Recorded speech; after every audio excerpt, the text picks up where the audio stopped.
I should have asked him.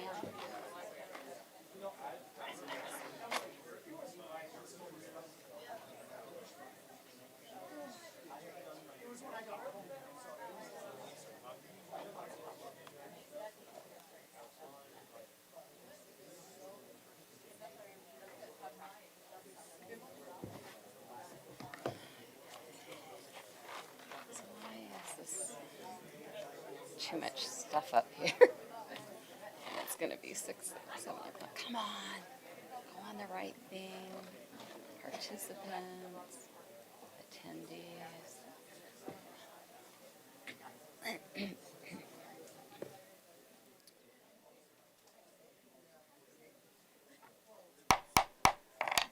Good evening. I'd like to call to order this meeting of the West Jordan City Council. We welcome you here tonight. Some of you might think this is odd, but it always makes me so excited when we have the gallery full of people, because oftentimes we have our great staff that sits around and then we sit here and we do our business, and the missing part is the residents. So I love seeing you, even if maybe some of you are here because maybe you were a little bit coerced by a letter grade or something similar. I still appreciate you being here. So thanks for joining us tonight. The first order of business is a Pledge of Allegiance, and I believe Izzy is from West Jordan High School, but I should have really looked closer.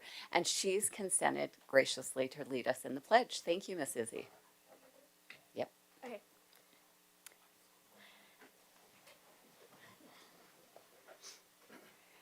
I pledge allegiance to the flag of the United States of America and to the republic for which it stands, one nation, under God, indivisible, with liberty and justice for all. Thank you.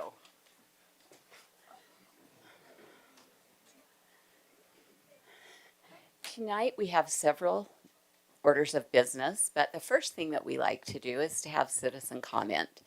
During our citizen comment period, anyone is welcome to come up to the podium, and you push the button on the right, and then a little red light comes on, and you'll be given 3 minutes to speak. And at this point, you can speak to us about anything. So, you know, if you think there needs to be a crosswalk by your school and there's not one, or you think that we should have programs that we don't currently offer, or you're concerned about another item. I know that I've spoke to some of you and you're here for this item. We sometimes have things called public hearings, and during that period is a specific time you can speak to a subject. Tonight we have an item called, it's a land use item, and it's talking about changing the current way it's zoned to another zone. And I know that there are some people in the audience for this item. So if you are here for Welby West, this is the time that you will have opportunity for public comment. And again, you can speak on anything. I have some members of the public online as well. What we ask is that you come, you'll have 3 minutes. We ask that you be respectful and that you understand that this is a time for you to speak to us, and we don't have dialogue back and forth. It's just for us to listen and hear your concerns. Sometimes the mayor or a member of staff might come and get your name or to speak with you. What we do ask of you if you come in is your name and your city of residence. Is there anyone in here that would like to come forward? Now is your time. And if you are online, please, in chat, raise your hand. If you're on phone, push *9.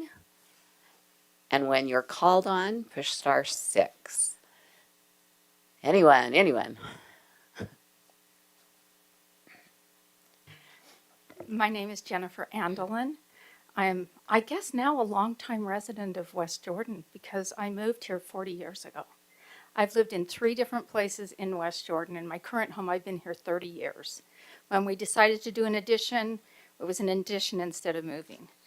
And one of the programs that I have really utilized in West Jordan has been the dumpster program. So I want to talk to you tonight about the neighborhood dumpster program. I have just told people what a great place West Jordan is. They really care about having a clean environment. And, for years they would provide dumpsters for free. And I understand that with budgeting and everything that there had to be some changes to that program, and dumpsters are no longer free. However, I live in a community in the Browns-Merrill area and down along 2700 West, where we have a neighborhood cleanup day every single May. Every May, the neighbors come out, we have a huge breakfast, we get dumpsters, and the neighbors help each other clean up their yards. We have a lot of older people, and the cleanup would just simply not happen without this neighborhood cleanup day.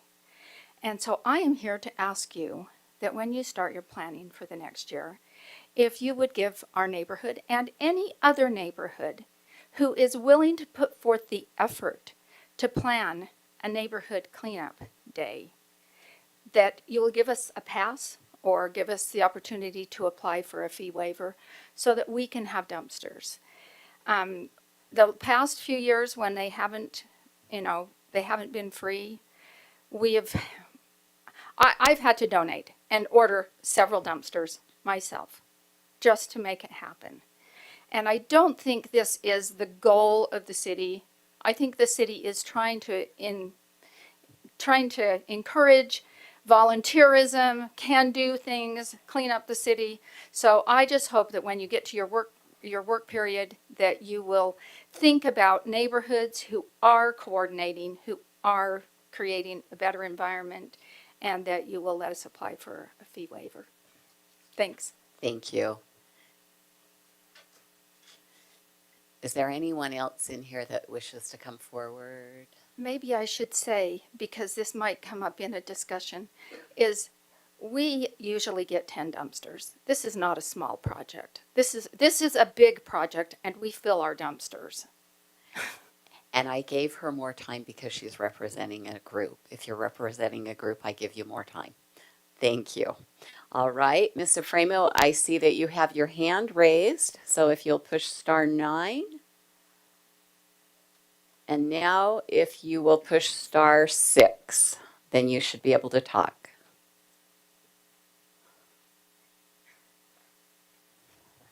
Ms. Efremo, if you push *6.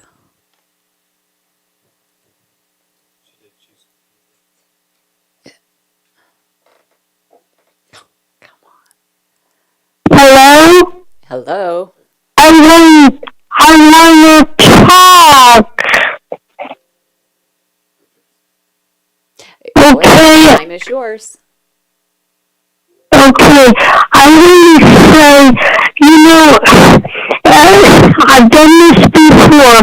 I donated $4,000 for a canine protection vest. And Officer Overmore, he neglected to put his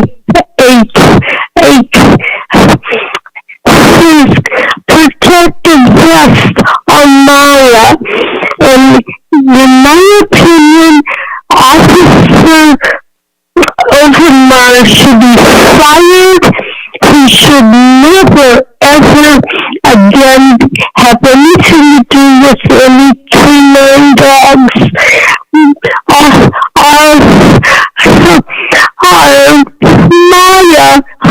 Maya, he should have protected her before leaving home. He should have put her vest on her before they left home.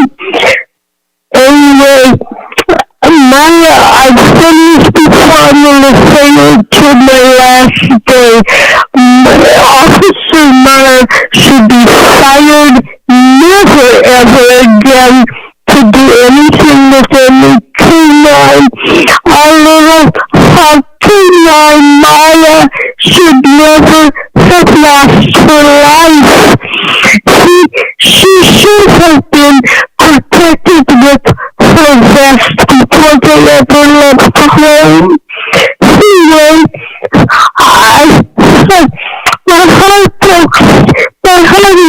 spoken for Maya, and I don't know. I know. I just don't know what's happening. I keep calling the police department, but Officer Opener should be fired. He should be relieved the West Jordan Police Department. He has no right to be anywhere connected with us. Anyway, I love you all. Merry Christmas, Happy New Year. And my heart goes out to Maya, my little Maya. Okay. Anyway, my heart is just broken. Everywhere he should have protected her, and he's home before he left. Anyway, he should be fired. Okay, thank you for your time. Is there anyone else that wishes to address the body? We have several items. We have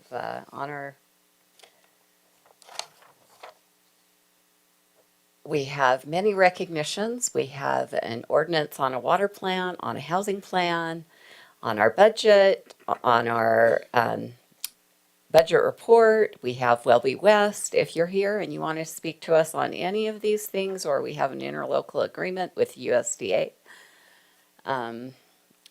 about doing a contract with us for if we happen to accidentally trap a raccoon or a skunk. We're looking at partnering with Salt Lake County to be able to have our residents be able to call and have those removed if they end up in your trap. Anyone? Feel free to come up. The right button.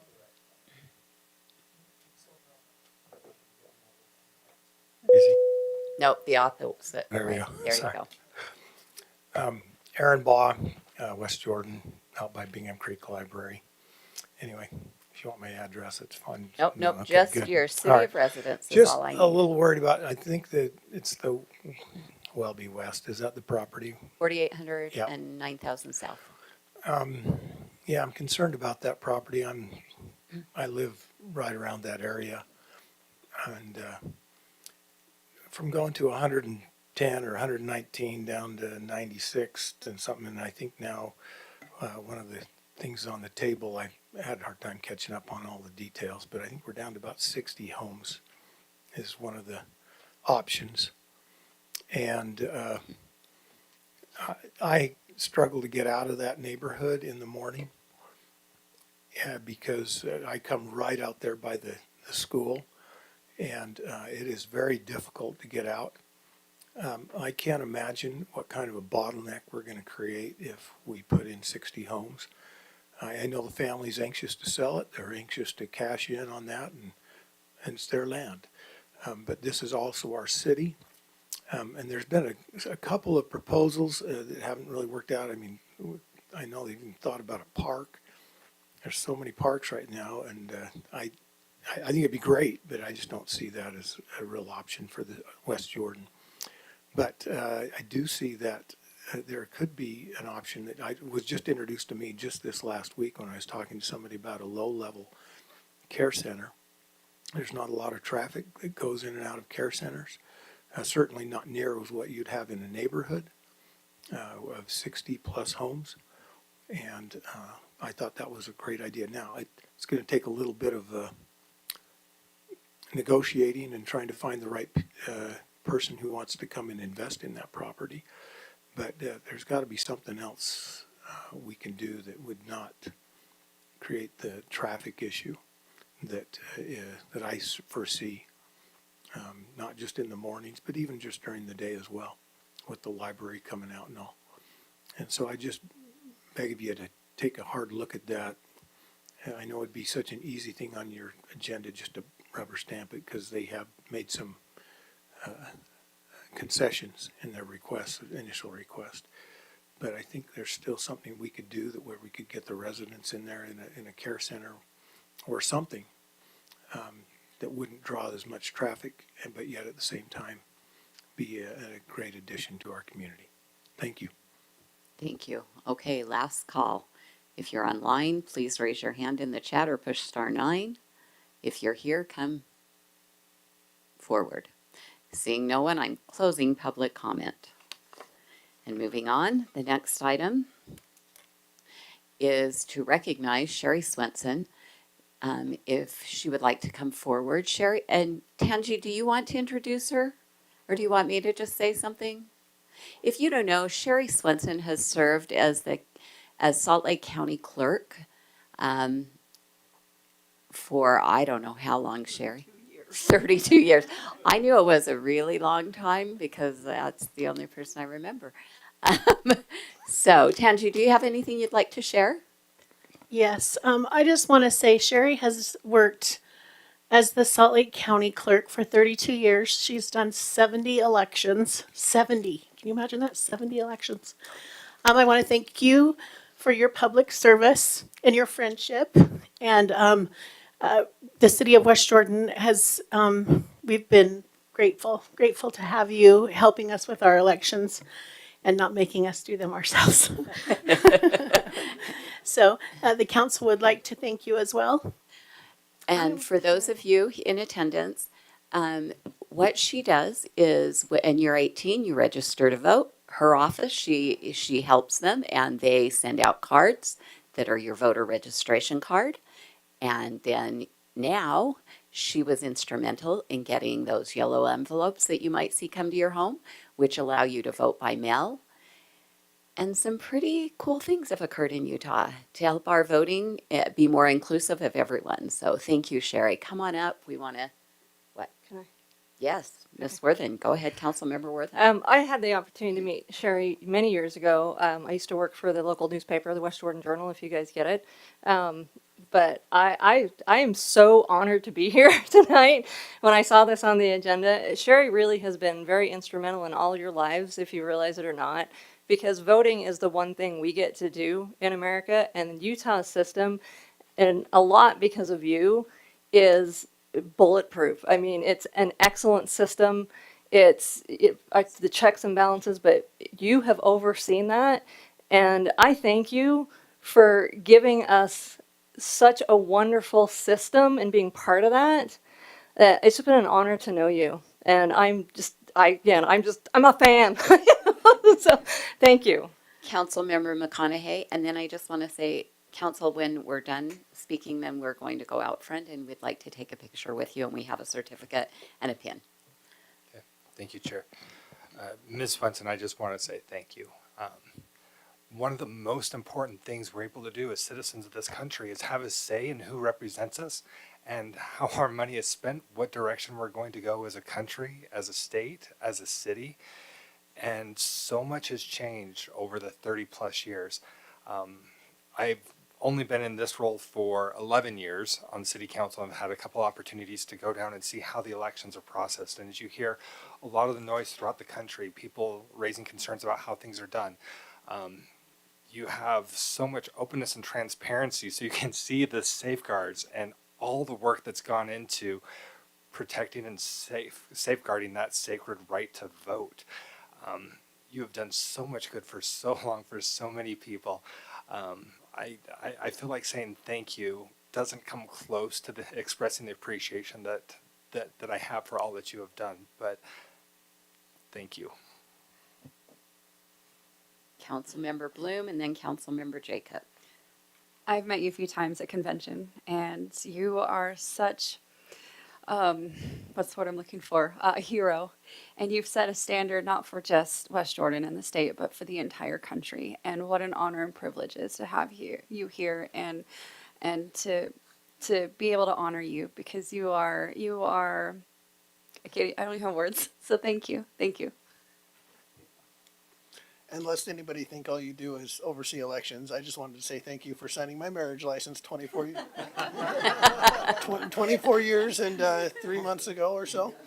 And that's another thing that the clerk's office does is marriage licenses. So that's it's been very important for me to have one of those. 24 years ago, so it's signed and legal, and it's all good. So, Awesome. there you go. Mayor Thank you. Burton, did you want to? I do. She didn't sign my marriage license. She's too young for that.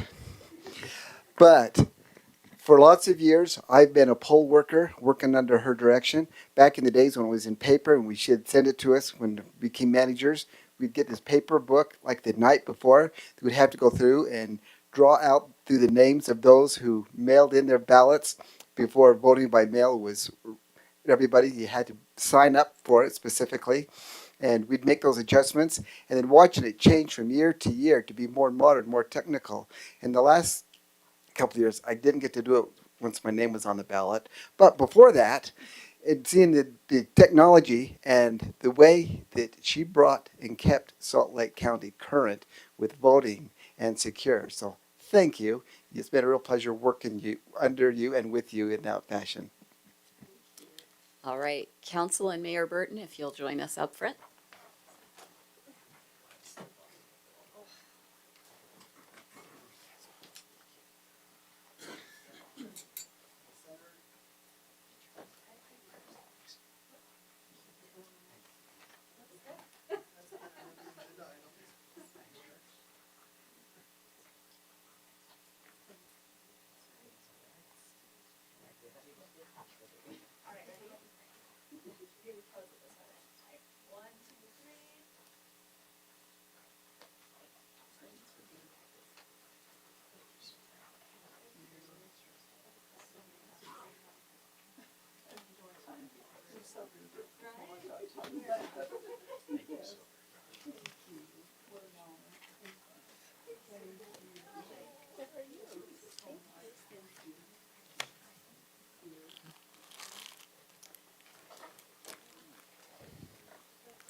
The next item on our agenda is to recognize Copper Hills High School National Honor Society. I think I see green sweatshirts in the foyer. Are you from Copper Hills? No? No, you West Jordan. Copper Hills, Copper Hills. If you're from Copper Hills, please come forward. We had an event where Santa Claus came, and we had these awesome students from Copper Hills High School helping us do many things for that event with, and it was all outside, so it was kind of cold. So I really appreciate that you were willing to do that, and we are going to take a picture with them as well. Is your Advisor here? That's all right. Are you your committee officer? All right. If you will get those pins, and then, yeah. And then here's a certificate for each of you, if you will pass those out as well. And thank you so much for participating.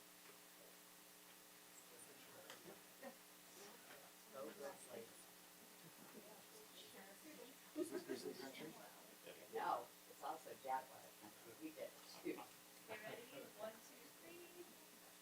Perfect. We like both Jaguars and Grizzlies here in West Jordan.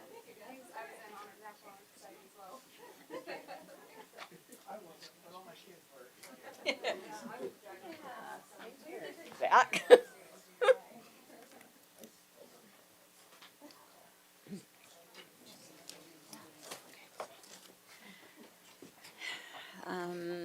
Mr. Wall, do I need to do these? Yeah, I do. Never mind. We have Resolution 22058, providing advice and consent for the mayor's reappointment of Christine Wright to the Board of Adjustment Committee. And then we have Resolution 22059 for the mayor's reappointment of Alan Anderson and Ken Shelton. Ammon Allen and Kent Shelton to the West Jordan Planning Commission. Resolution number 22061, providing advice and consent for the mayor's reappointment of Trish Hatch to the West Jordan Planning Commission. And Resolution 22060, providing advice and consent for the mayor's reappointment of Spencer Hancock to the Design Review Committee, and Resolution 22062, providing advice and consent to appoint Eric Peace to serve on the Western Stampede. Councilmember Pack, what do you have to say from your committee? Well, thank you, Chair. Yes, we have discussed as a committee all of these resolutions and appointments. Grateful for residents who step up and want to contribute. And certainly there's institutional knowledge, especially with the reappointments. So we have no hesitations of approving the resolution. What we would want to reiterate, as we mentioned last time, is going forward into the new year, we'd love to see a more standardized informational packet that the subcommittee can receive and then subsequently share with the entire council as requested, so that we can know these individuals a little more in detail, especially since a lot of these appointments, well, let's take Planning Commission, for instance, that's 3 years. Board of Adjustment is 5 years, and elections for City Council occur every 2 years. So we might have new council members who might not be familiar with some returning appointees and new appointees. And so historically, we've requested an application and a resume. But going forward, it would also be nice to know just the transparency of how this is being communicated to the public, how many applicants have been received, how it's been marketed, advertised, how many people have been interviewed, to ensure that we're giving people an opportunity to serve on committees. So again, we have no hesitation and are grateful for the professionalism and service of these individuals. It would just be nice to get more information, since we do have the adjustment of the form of government 3 years ago, right, from council mayor format to the strong mayor with the division of legislative and executive branches. Thank you. Thank you. So I'm just going to say this now because I said it in the last meeting. How many ways did we advertise these positions? I really didn't see. I saw one Facebook post that showed a bunch of hands raised up and say, do you want to volunteer? And I'm struggling with all the reappointments that come through. And I would hope that on the things that the council really doesn't need to vote on, that we could stop having those come before us. And the ones that we do need to vote on, that we could have, as Councilmember Pack has asked, that we could see how it was advertised, how many applicants were received, and then go forward, because then I could feel better about it. But for tonight, I will be voting no on reappointments, because I feel like we're not giving our residents the opportunity to put their name in the hat. And part of that stems from when I first got elected, and it was Planning Commission, and we had so many applicants that we had to break up into teams and spend quite a bit of time interviewing these people. And I don't remember how many there were, but it was like 10 people, I think, for 2 spots. And so I just, even though I appreciate these people, I think they do a great job, but unless we give the opportunity, I think we're missing something. So it's not that I'm against these people serving in our city. I appreciate it. It's more of a, we now have we now have a government in our city, folks, that is just like the federal government. So we have 3 branches, and I hope all of you West Jordan students know what those branches are. And we are the legislative branch, and the executive branch brings these forward. And so sometimes in government, there's a reason you have that 3rd branch in the middle, because sometimes we don't see things exactly the same. And sometimes a little bit of tension in government is a good thing. It can bring forward better things. And that's the purpose of the 3 parts of our government. So we will need to vote on these each individually, I guess. So first, Councilmember McConaughey. Can we do one motion that incorporates all the resolutions? Is that okay, Mr. Wall? Procedurally, you can. Okay. They're listed as separate agenda items, but if the chair and the council choose to do that, you can. Okay. I would make a motion to approve resolutions 22-058, 059, 060, 061, and 062. I'll second. We have a motion by Councilmember McConaughey and a second by Councilmember Jacob. Ms. Quick. Chair, before you do that, I want to just provide some clarity on Resolution 22-062, providing advice and consent to appoint Eric Peace. The resolution that is there also includes an employee that was on it as, what's that?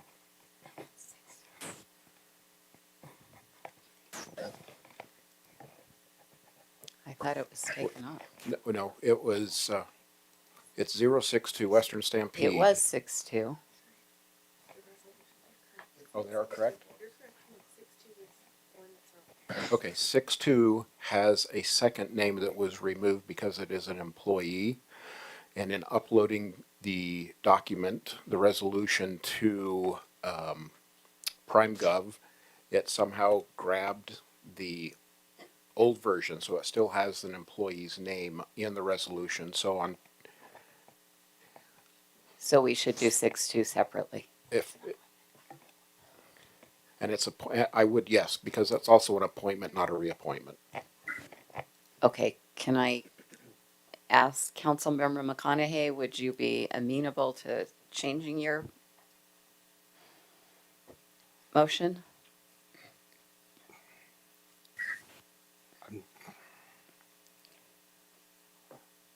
Or withdrawing? Well, we've already got the motion the second, so I'm not. The thought of including them all together was so that we could expedite things a little bit. Obviously, that didn't work, so I'll withdraw the motion. Okay. I'll move that we approve resolution number 22-058, 59, 61, and 60. I'll second that as well. We have a motion by Chair Whitelock, a second by Councilmember Jacob. Roll call vote, please, Ms. Quick. Thank you. Councilmember Pack? Yes. Chair Whitelock? No. Councilmember Bloom? Yes. Councilmember McConaughey? Aye. Vice Chair Green? No.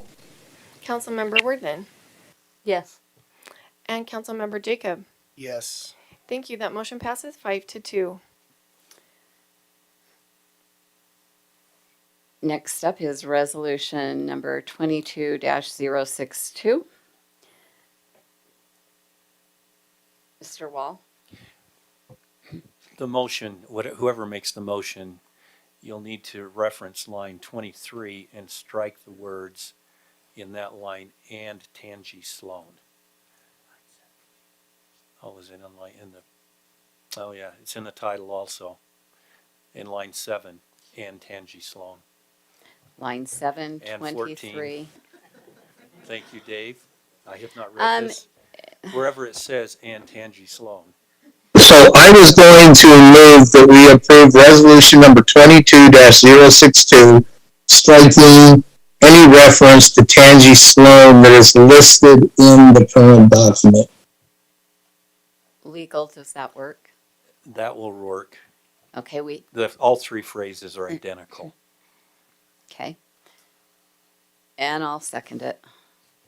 We have a motion by Vice Chair Green, a second by Chair Whitelock. Ms. Quick, vote please. Oh, we have comment to the motion, Councilmember McConaughey. Thank you, Chair. Is there any issue on any issue of timeliness with this? Is there any reason we can't just have it re-uploaded correctly and brought to the next meeting? Does it have to be done tonight for any particular reason? We already have a motion on the table. Can be withdrawn like we did before, though. Yeah, That's why my question about the can. motion. Is there timeliness that requires it being done today? No, it's not necessary to be tonight. Okay. Next meeting would be sufficient. Okay. Thank you. In that case, I will likely be speaking in opposition to the motion. Do you want me to withdraw my motion? Huh? Okay. We'll vote. Okay, Councilmember Bloom? Yes. Vice Chair Green? Yes. Councilmember McConaughey? Chair Whitelock? No. Oh, yes on this one. Councilmember Worthen, Yes. Councilmember Jacob, Yes. and Councilmember Pack. Yes. Thank you. That motion passes 7-0. Thank you. Next up, we have executive reports to council. First will be Mayor Burton, followed by our city administrator's report by what? What did I miss? Oh my gosh, I forgot the most important thing. Tonight, You're missing an agenda item. tonight we have a special recognition that 3 beautiful women are here for, because guess what? Their dad and their father is abandoning us. Their dad and their husband. Yeah. Oh, sorry. Well, he's leaving us, and it makes me sad because I've known Mr. Wall for quite a spell. And so we would like to recognize him. So, Mr. Wall, if you would come up also, and why don't you bring your cute family with you?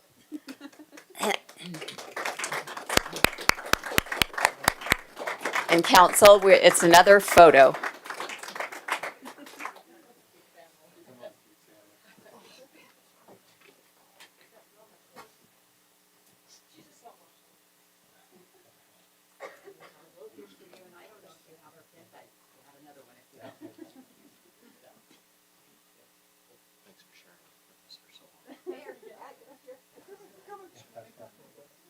You can stand next to him if you want.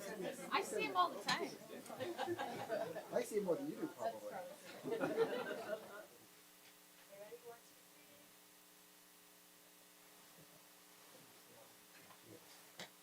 You check out anytime you want, we can never leave.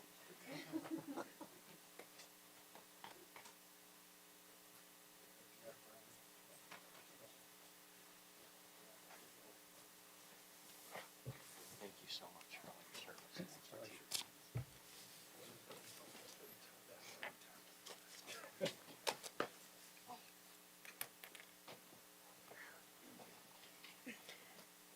Councilmember Worthen, then Councilmember Jacob. So I can't let this moment pass either without saying something. Everybody in here, I mean, Sherrie, Swenson, and Rob, you guys really are truly in the presence of greatness. Both of these people are amazing people who have served their communities and really have touched your lives and like I said, in ways that you would never really know or understand. Rob has served our community. He keeps us all in line. He makes sure that we're doing everything correctly. It's been an honor to work with you and to get to know you. He has brought more to the city than I can even imagine. He's not just been a mentor. You know, he has given me great advice. He has guided me personally and professionally. Sucks for us, good for you. It's always sad when you lose somebody that is so great within your staff and the synergy that they bring. It's hard for us, but I'm so happy for you and for your family because as you know me, I mean, it's your family's first. They're the people that matter the most in this life, and I am so glad that you get to go and spend more time with them than you do with us. So, instead of the other way around. So, thank you for everything. Yeah, and I just want to say something, I guess, similar. Thank you for your leadership, your mentorship. For those that don't know, I'm starting law school next month, and for a master's degree at my age, and here goes nothing. And I owe that in part to Mr. Wall, who so gracefully agreed to write letters of recommendation for me to, I think, 5 law schools that I applied at. And yeah, and so here goes nothing. I mean, we've had some great discussions. As you know, I say I'm not a lawyer, and I'm not going to be a lawyer after this, but I stayed at a Holiday Inn Express last night, so you know, I'm almost. Just kidding. That's an old commercial. You kids probably don't even know what I'm talking about. I don't know what you're talking about. What are you talking about? There was this commercial on TV that, you know, I'm not a doctor, but I did stay at a Holiday Inn Express last night. So I make really smart. Really old. Never mind. I know that. I'm not a lawyer, but I play one on TV and occasionally on the city council. So I appreciate you, your friendship, your mentorship, and just the great discussions we've had, and wish you all the best and all the best of luck, and don't be a stranger. We'll see you in the funny pages, as they say. All right, now we Hold will. on just a second. My hand is up. Your hand was up. Oh, there you are. You moved on my The, screen. Sorry. the voice from above, right? I too want to tell Rob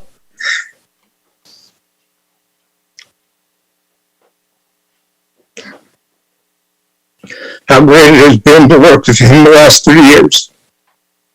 And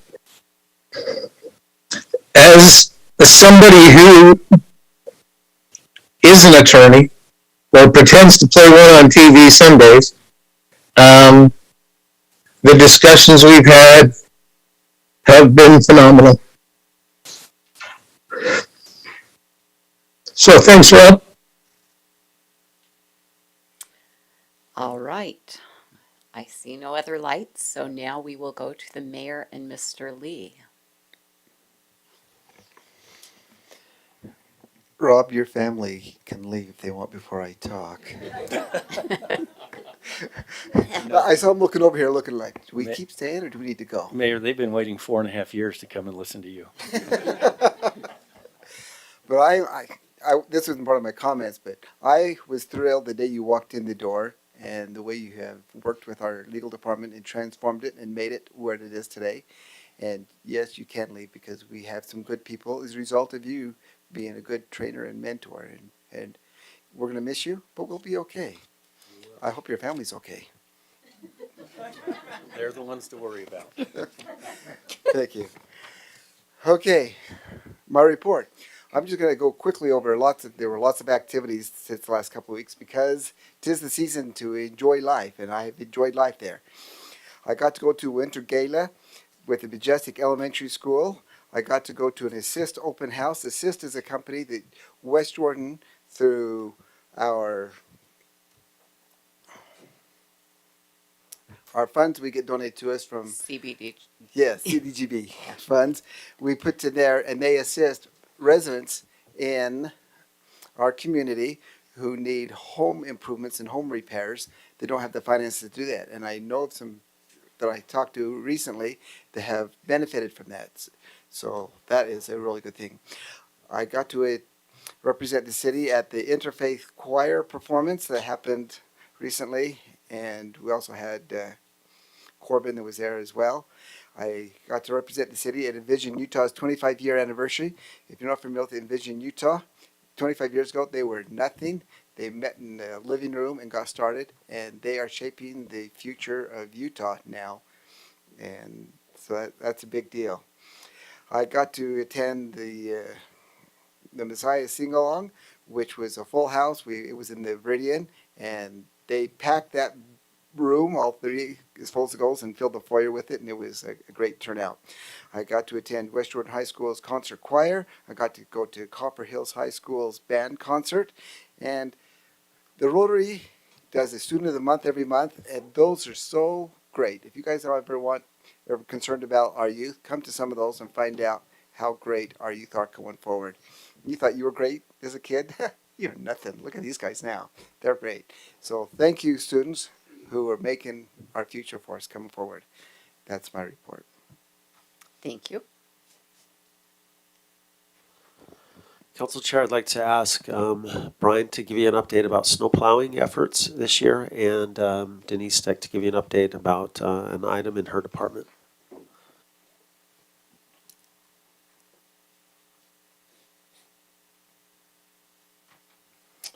Thanks, Council Chair. Just an update on the last storms we experienced. Everything went really, really well. And thanks to you guys for approving the funding for the brine system. We implemented that this year and are starting to use that, which is very helpful. And then also we've implemented some tracking software, and you guys have all received a file for that to look at. I can tell you we worked from December 11th through December 16th, running 12-hour shifts through the night and morning shifts. So we had 2 shifts going almost every day until the roads were clear. We go home, then it would snow again. So we were back and forth. Staff did an amazing job. We used, with salt, 839 tons of white salt and 385 tons of mixed salt. which is mixed salt, is Redmond salt, high performance salt mixed with the white salt, which is for lower temperatures. It helps us get it off the road quicker. We received 2 complaints. Tawny did not receive any complaints. We got a lot of compliments, so hats off to the staff. They worked long hours trying to keep the road safe. And it was even broadcast on the radio one night when I was out driving that West Jordan's roads were clear. So they're doing a great job, but thanks to you folks for getting us the tools we need. Thank you. Thank you. Vice Chair Green, your hand's up. Did you have something for Brian? I did. Brian, thank you. Thanks to Clint to get that GIS application up and running. If you haven't seen the public facing view, Clint sent me a link to it. And I talked to Mayor the last week, but Mayor, it won't be soon enough to roll that out. So whatever we need to do to roll that out so that residents can see that is a great tool. And then we can have some fun with it by let's name the snowplows and get the snowplows named. I think Councilmember McConaughey would be behind that one, since he's the first person that mentioned that a year or 2 ago. So for those that are here and maybe like, what the heck are these people talking about? Because I'd probably be that if I were in those seats right now. Couple of things. A brining thing is it's basically liquid salt that they go out and put on roads before it snows, and that way the ice doesn't stick like it does without.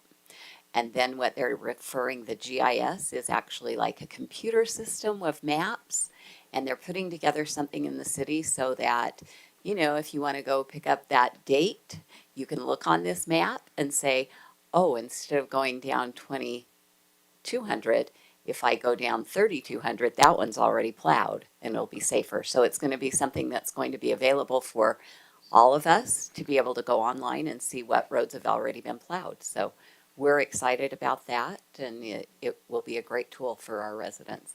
Councilmember Worthen. Yeah, Brian, I just wanted to ask you to pass along our thanks to your crews. Will do. You know, as you know, my dad did that for a living, and it's brutal work. It's hard, and it's cold. So tell them thank you. I very much appreciate them keeping everything safe for us. Thanks. Thank you. Ms. Steck.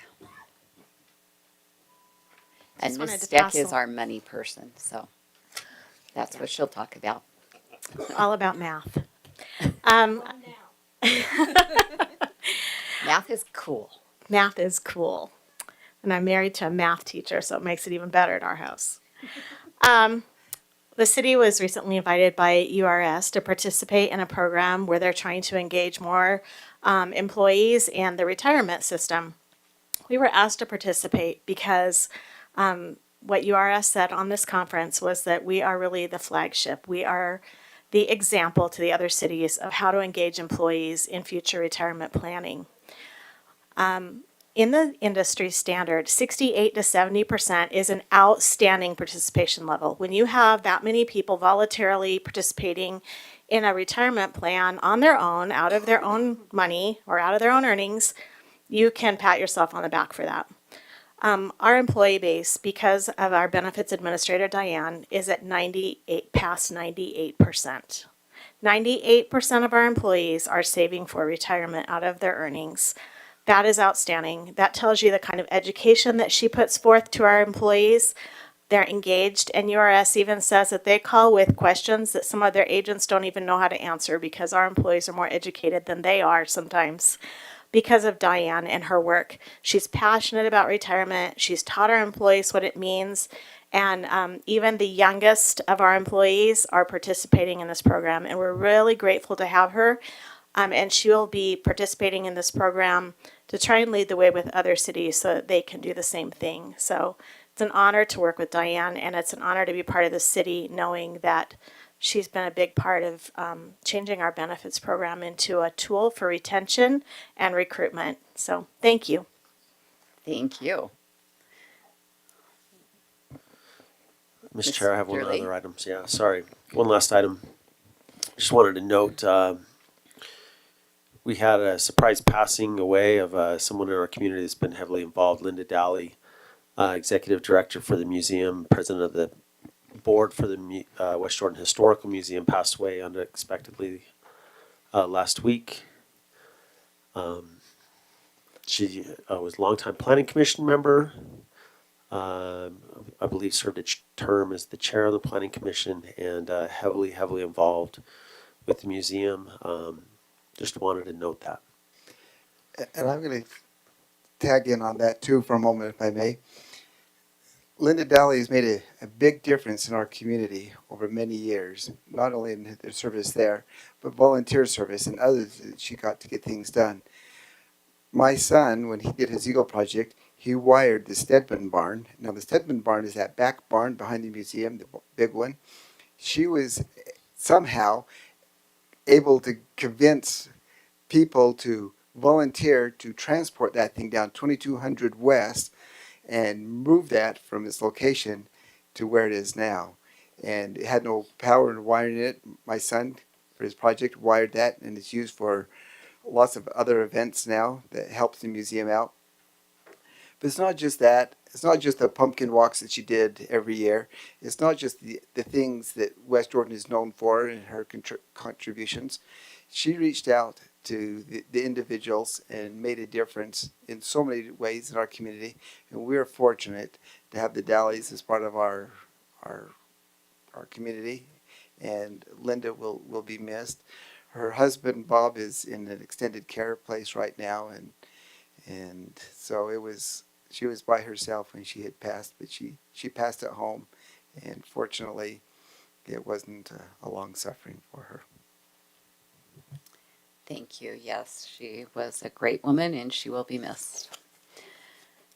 All right, the next item on our agenda are public hearings. The first one is resolution number 22-053, adopting the West Jordan 22 Water Master Plan update. Mr. Davenport. I just want to say thank you. We've had a couple of work sessions on this, and I've appreciated all the comments that we've gotten from you and from Planning Commission and from the public already. I think it's been a better plan because of what the comments that we've gotten back. Just as a quick summary, our current master plan was adopted around 2016. The city has hired Bowen & Collins to complete a new master plan to address the changes we've had since 2016. Our new master plan was created using modeling software to look at our existing system, the current needs we have and the future needs we have, and what capital facilities we need to construct to be able to meet those needs. I'm hoping that today we'll get comments, and if there are no comments, I'm hoping that it can be adopted today. Do you have any questions for me? Are there any questions? Seeing none, I will open the public hearing. If you're here to speak to us about this water master plan, please come forward, or if you're online, please raise your hand so that I know you want to speak. Seeing none, I close the public hearing and bring it back to the council for deliberation or vote. Councilmember McConaughey. Not seeing any other lights for discussion, I would offer a motion to approve resolution 22-053. Second. Worthen. Second. We have a motion by Councilmember McConaughey, a second by Councilmember Worthen. Is there discussion to the motion? I just want to personally thank Mr. Davenport for his efforts and for answering all of the questions that I had. We've spent time on this, as he indicated, and originally I told him I would not vote for it because it was changing a number that I wasn't comfortable changing, but he gave me good data and reasons, and so now I will be voting for this. So thank you. Ms. Steck, seeing no other lights, please let's vote. Councilmember Bloom, Yes. Councilmember Jacob, Yes. Vice Chair Green, Yes. Councilmember McConaughey, Aye. Councilmember Worthen, Yes. Councilmember Pack, Yes. and Chair Whitelock. Yes. Thank you. That motion passes 7-0. Next up is ordinance number 22-54, amending the moderate income housing element of the 2012 West Jordan City General Plan. Who's the lucky one for this? Mr. Gardner?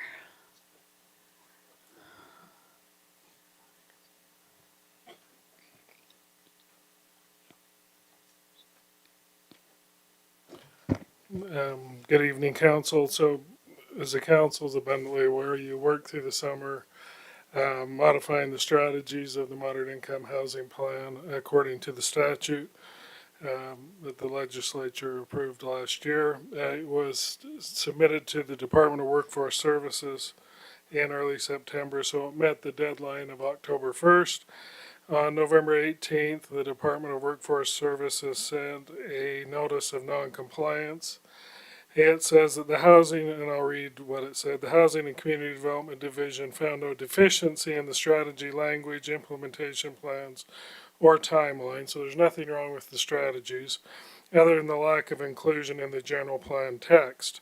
So the deficiency corrective action is update the general plan, moderate income housing plan to include the update strategies, implementation plans, and timeline included in ordinance 2243. So staff, we added these to the 2012 moderate income housing plan element, and the planning commission at a public hearing a couple of weeks ago recommends approval of it. Now, as you say, why are we doing the 2012? Because the current amendment to the general plan is still in the works. These same strategies will be in that new version. However, we are just doing what the Department of Workforce Services want, and if the council approves this tonight, then it will be submitted to forthwith. So, do you have any questions of me? Are there any questions? I see none. So I'll open the public hearing. If you're here to speak to this item, please come forward or raise your hand in the chat or push *9 on the phone.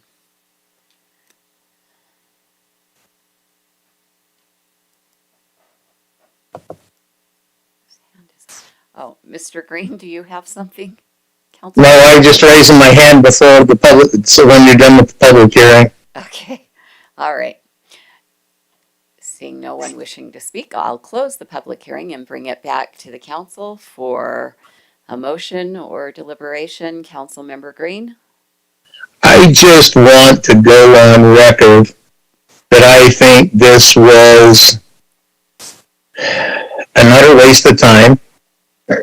Our previous ordinance specifically had the wording in it that it modified the 2012 master plan.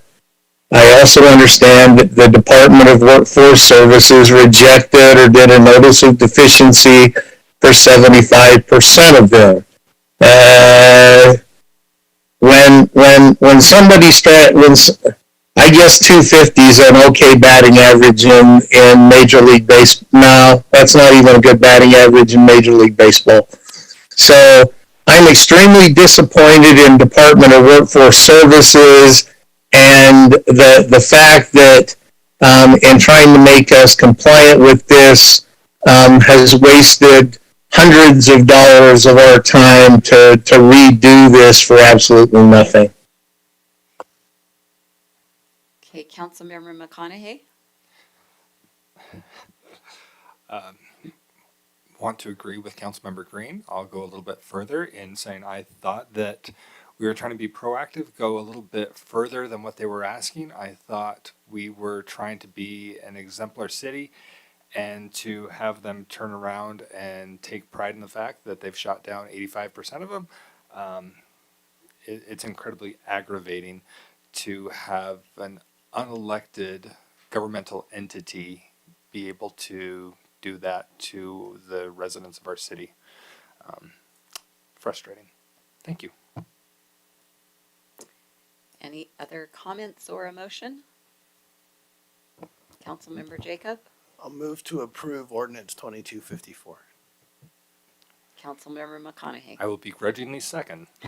We have a motion by Councilmember Jacob, a second by Councilmember McConaughey. Any discussion to the motion? Seeing none, let's vote. Ms. Quick, please. Councilmember McConaughey. A reluctant aye. Vice Chair Green. Yes. Chair Whitelock. Yes. Councilmember Bloom. Yes. Councilmember Pack. Yes. Councilmember Worthen. Yes. Councilmember Jacob. Yes. Thank you. That motion passes 7-0. Thank you. Next up is ordinance number 22-53, amending the city's annual budget. Get excited for this one. This one has to do with wild animals and bridges. You're up, Ms. Steck.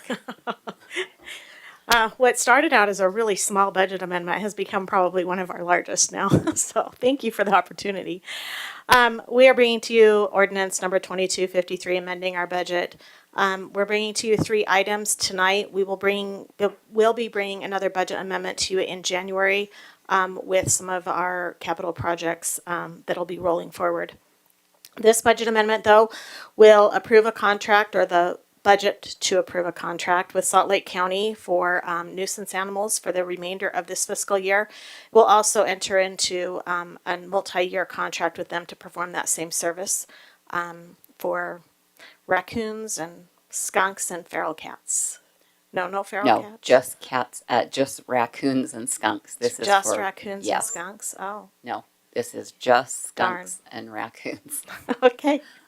It's very specific. Okay, so I don't know about groundhogs, but and then it's also while we were preparing the budget amendment, Mr. Clegg and I were speaking about his preparing for the spring overlay and pavement maintenance program.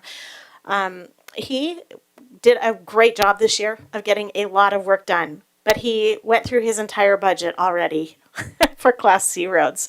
So in order for him to procure services for the spring, which we hope won't be until like May, right? We want to have like snow here until April. That means we have water. So, okay. We need to get him some budget so that he can go out for RFP services. We want to do that early so that we can get a contractor on board and we can get supplies. That's really critical for this program to move forward. So we're asking for I can only ask for $3.6 million. That's our entire reserves and Class C road funds. But we will be getting more Class C road funds in the next fiscal year, and there isn't really a way for us to spend that much in that little short spring season. So at least Brian assures me he won't spend that much. Okay. He assures you that too at that moment. The next one is the 8600 South Bridge construction project. I did write you an extensive memo on that so that you would understand where the funding sources were all coming from. And hopefully that was pretty easy to follow. The money that we are asking you to allocate is actually money that we've received from other entities over the years that are sitting in reserves waiting for this thing to start construction. We're very excited about this. We received the bids. We are not going to award or do a notice to award until the council has given us the full budget for the project. So we're asking for a total budget of $16.5 million for the construction of this bridge. It's at 8600 South, and it will go over Mountain View Corridor.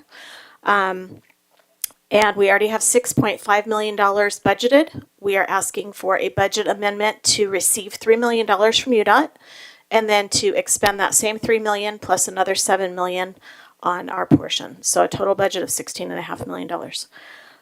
That is all we're asking right now from our budget amendment. But Councilmember Jacob, I wanted to bring to your attention on the ordinance that now you are in charge of a $226 million budget.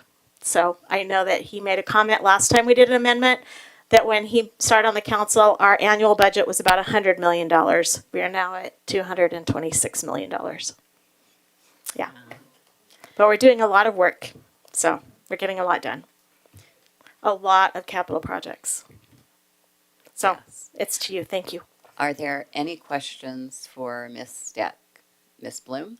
I just want to say I appreciate the memo and how it was very laid out and very clear. Thank you. Thank you. Ditto. Councilmember McConaughey. Thank you. I'll wait till after the public hearing for opinion, but I did want to double check with Mr. Clegg with the asphalt overlay. This year we ran into some issues where we were just barely starting to do the overlay as schools started, like overlaying the roads right in front of schools. Just want to make sure that we're on track to try and get the safe walking routes wrapped up before school starts for the fall. If the answer is yes, I can be supportive of that money. If the answer is not so much, okay, my second question is, do you know how to work a microphone? Yes, we are taking that into account. With the issues we had with the last, well, we call it Area 8 area with the last overlays. We're changing some things around to accommodate that. So, thank you. Awesome, thank you. And follow up to that, and we have a way to hold subcontractors with to our plan, yeah, right? we have liquidated damages. We're gonna, okay. So, and punch list and everything in place, so. We have no schools impacted. I will I'll personally provide you with a bag of cinnamon, hot cinnamon bears. It's worth it. There we go. Thank you. Councilmember Pack. Everybody has their price, right? So, thank you. Yes, I'm grateful that we're taking action for raccoons and skunks in the area of the city that I represent. I know there's a big issue with that. Also, similar to the proposed tree ordinance, I wonder if we could go a little farther as we continue our conversations on this. There are voles and gophers and other animals that private companies won't even handle. And so residents are handcuffed as to what to do. They can't call a private enterprise. The city doesn't have any services for them.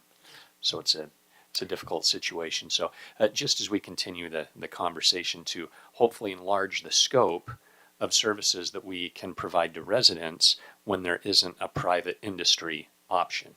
Thank you. Councilmember Worthen. I just thought it was important to note that St. Brian's Son, this was his second council meeting. He is a Jaguar graduate. So am I, but I'm younger than he is. So, but he also started in the city. So as you guys are looking for jobs, it's time to check our city website. We can always use help in our departments. And he's probably been working for the city as long as you've been alive. So it really isn't a second meeting. Thank you. I look that young? Thank you. I'm going with said that. him. I I thought you said me. As long as I've been alive. Well, yeah. No, as long as they've been alive. Oh, they've been alive. As long as our Jaguars have been alive, he's probably worked here. Any other questions before I open this public hearing? I now will open the public hearing. If you're here to speak on this topic, please come to the podium, or if you are online, please raise your hand or push *9.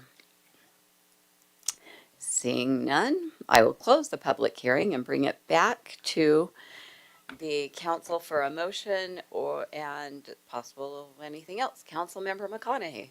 Move to approve ordinance 22-53. I'll second.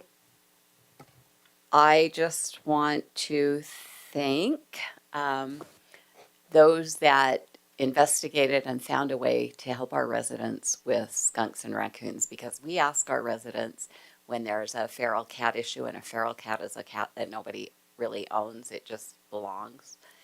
And we ask them to trap them if it's an issue. And even my lucky neighbor, who is still online, called me one day in a panic, Kayleen, I have a skunk, and the city says they don't do anything about it. So this is reaching out to try to solve a problem for our residents. So thank you to staff. I know Ms. Hanson did. I think, I don't know, maybe Dan Elchel did too. I don't know who. Yeah, you did too, right?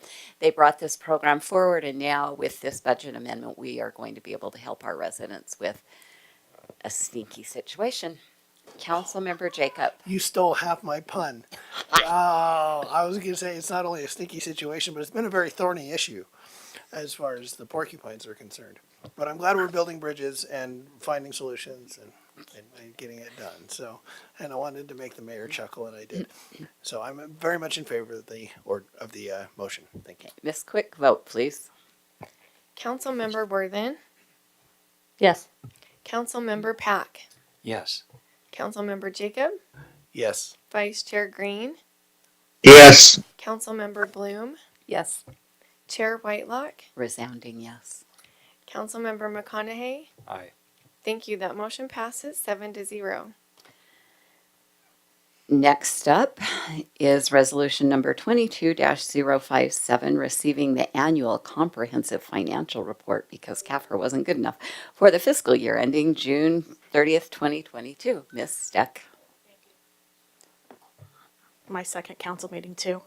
As you grow up, you'll learn every organization, they like to have acronyms. Doesn't Acronyms. matter We where call you this work. the ACAFER now. Yeah.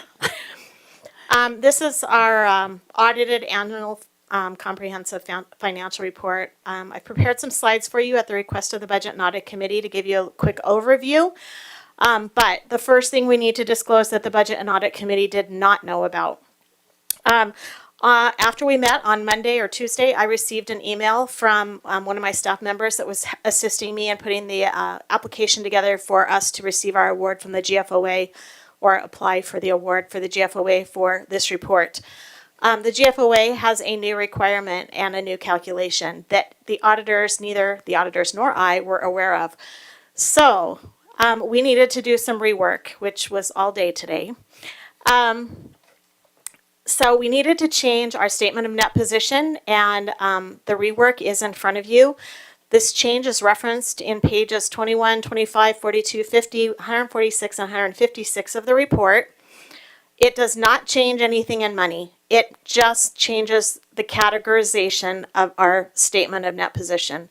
So it decreases our investment in capital assets, and it increases our restricted capital and our unrestricted net position.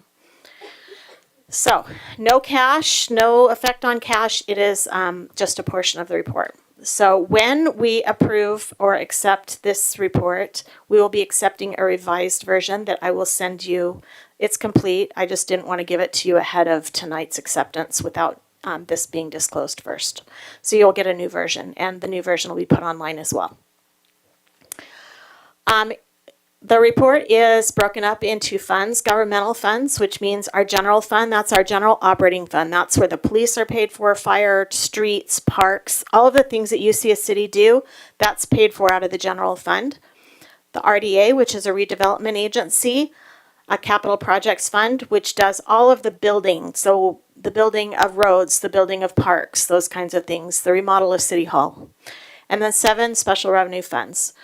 Our proprietary funds are things that could be done by another company, like a utility company, but we do them for our residents, and the utilities are listed. And then our internal service funds, which are almost like separate small companies that operate and serve the resident or serve the departments in the city. So that's the fleet department, IT, and risk. All of them have been audited.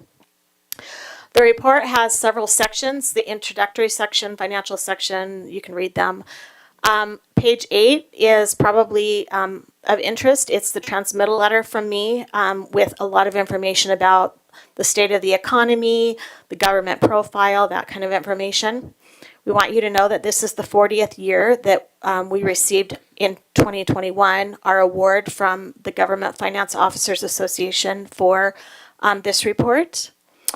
On page 21 starts the management discussion and analysis. So if you don't know how to read financial statements or this entire report full of numbers, if you go to pages 8 and 21 and just read the narrative, you'll get the gist.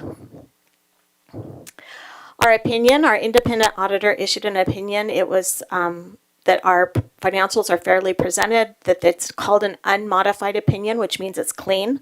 We had one finding.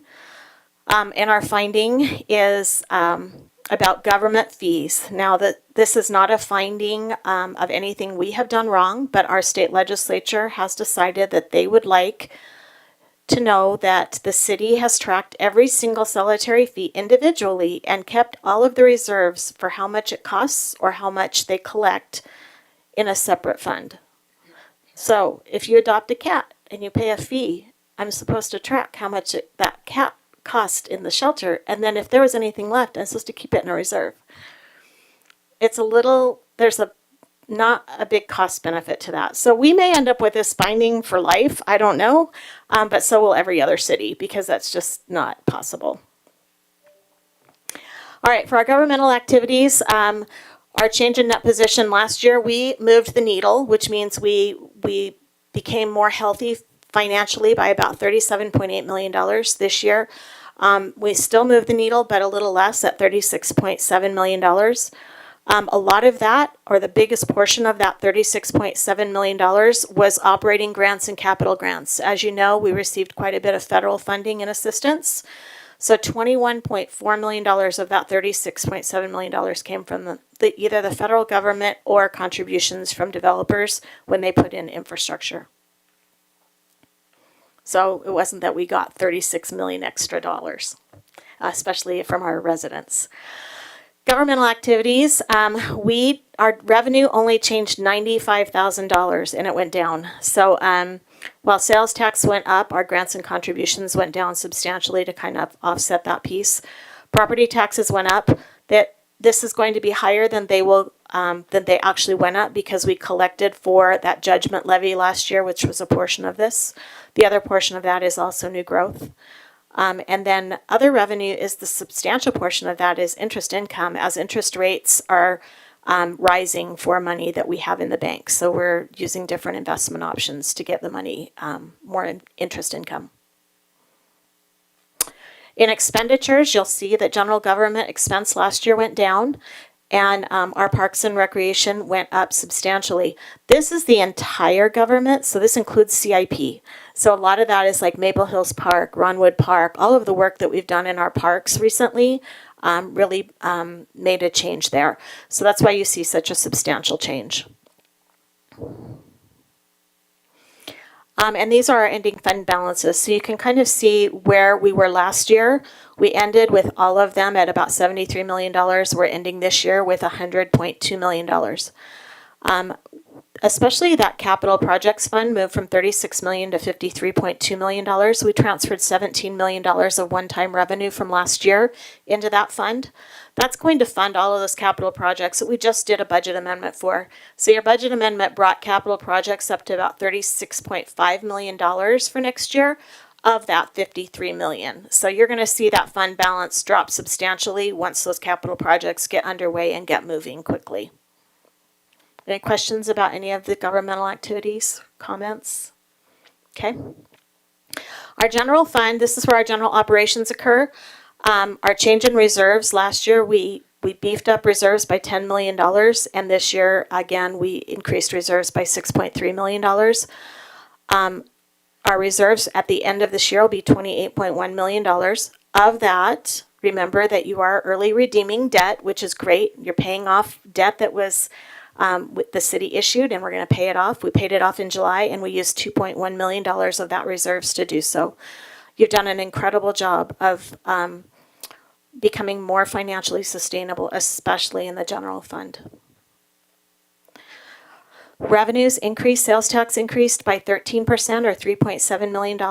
Property tax increased by 7%. Again, a lot of that was one time, not a lot, a portion of that was one time.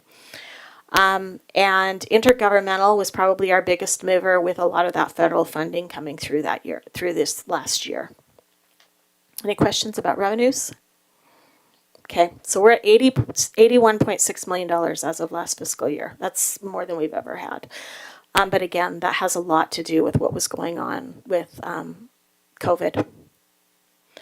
Our expenditures moved about 6%. So you'll see public safety expenses increased about $2.8 million as we changed the compensation for police officers.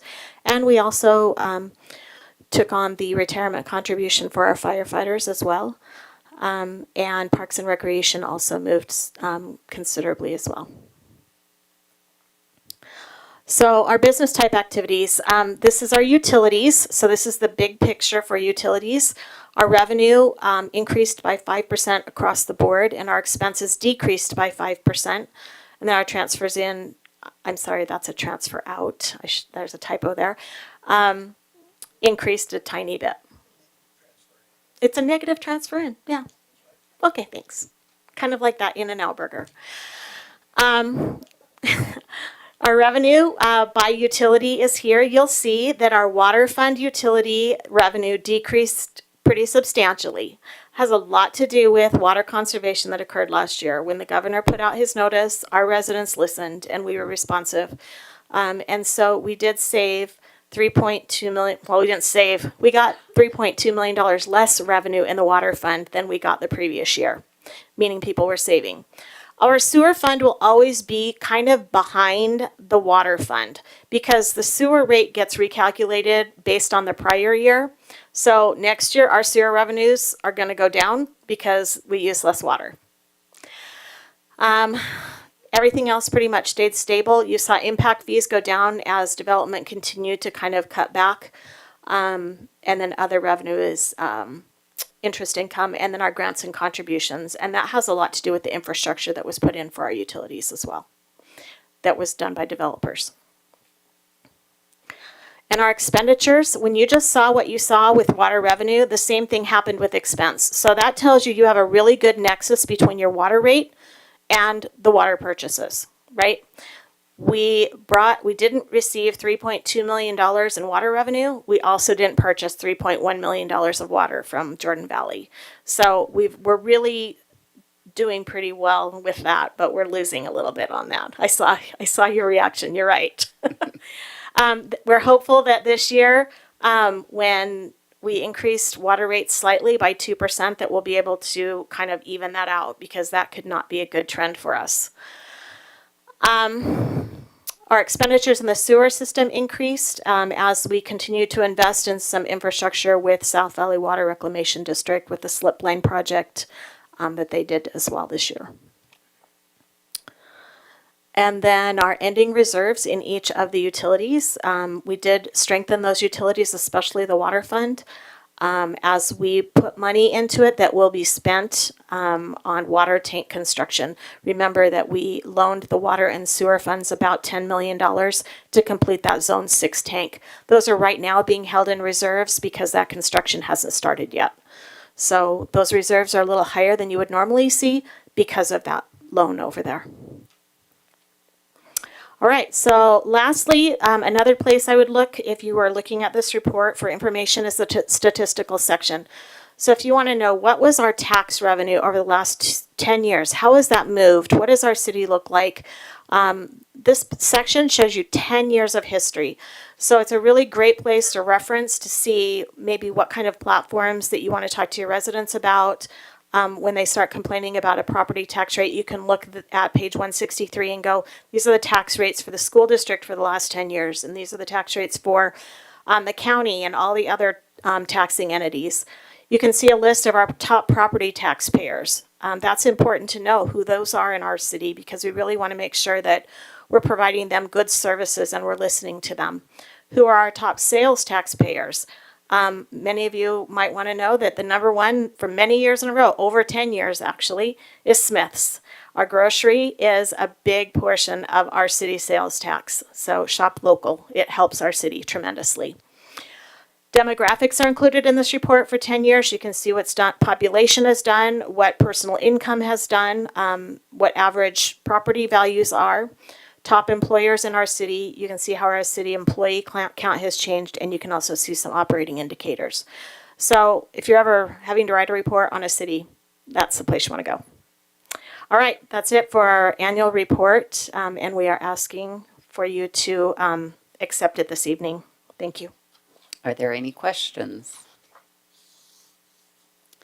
Councilmember Worthen, your committee met on this. Is there anything you want to add, or you don't need to? No. Okay. I do want to point out in this, and Ms. Steck mentioned it, that our residents used 16.76% less water this past year than the year before. And in some ways, that's a really good thing, and it's a really good thing if we're in a drought. But as the numbers show, it's also kind of tricky. Can have other effects in our city as well. So, I guess at this point, I'm looking for a motion of acceptance. Okay, I'll move to accept Resolution 22-057, receiving the annual ACFR. Councilmember Bloom. I'll second. We have a motion by myself and a second by Councilmember Bloom. Any discussion to the motion? Miss Quick, vote please. Councilmember Jacob, Yes. Chair Whitelock, Yes. Councilmember Pack, Yes. Councilmember Worthen, Yes. Councilmember McConaughey, Aye. Vice Chair Green, Yes. Councilmember Bloom. Yes. Thank you. That motion passes 7-0. Thank you.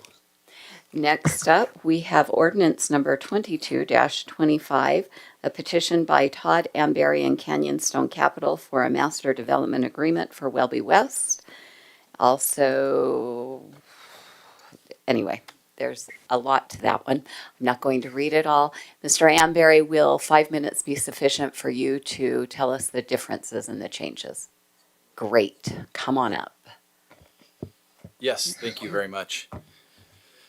Merry Christmas, everyone. Thank you for taking the time tonight. I know this is probably the last place you want to be listening to me, but appreciate your time tonight. Really quickly, I'll just spend a couple minutes and walk through where we're at today, and then allow some time for questions. For those who Todd, can I interrupt and just no say problem. thank you for coming. If you feel the need to leave, you have stayed longer than many do, so congratulations. I'm happy about that. But you're welcome to leave if you want to. But you know, we are almost done. Okay. Go proceed. Sorry. Thank you. Thank No problem for at the all. interruption. So really quickly, I'll just walk through. I know Councilmember Worthen was not here last time, so just really quickly recap. The last meeting, we presented 2 different plans. We had taken the time to go door to door with all the neighbors to walk through all the options that were available. Obviously, we've been working on this for about 18 months now. Multiple land use committee meetings, multiple neighborhood meetings. We've had now 8 neighborhood meetings, multiple council meetings, planning commission, land use committee, et cetera. Came down to 2 different plans. The neighbors had voiced their support for one of the plans, but that plan contained, I'll call it a nuance, that I know the council was uncomfortable with. So we were asked at the last meeting, when that got continued, to go back and work on that and see if there was a solution to that. So we actually went and met with the neighbors. If everyone remembers the 2 plans, the one plan had the open space privately in between the lots, contained within a private lot, and the other one had the open space clustered in the corners. The neighbors responded and said, hey, we'd prefer not to have it clustered. They felt like those would be gathering areas for crime, and one of the words was misfits. I think everyone knows where we're going with that, but I know there's been some incidences over there with things spilling over from 90th South. Obviously, that will change with a developed neighborhood there with homes and multiple streets, et cetera, fences, gates, et cetera. But with that feedback, we had another neighborhood meeting, and the majority of the feedback was, hey, what if we just evenly spread the open space out behind all those homes instead of clustering them? So you can see in this overlay here that Taylor did, the open space has been evenly distributed throughout.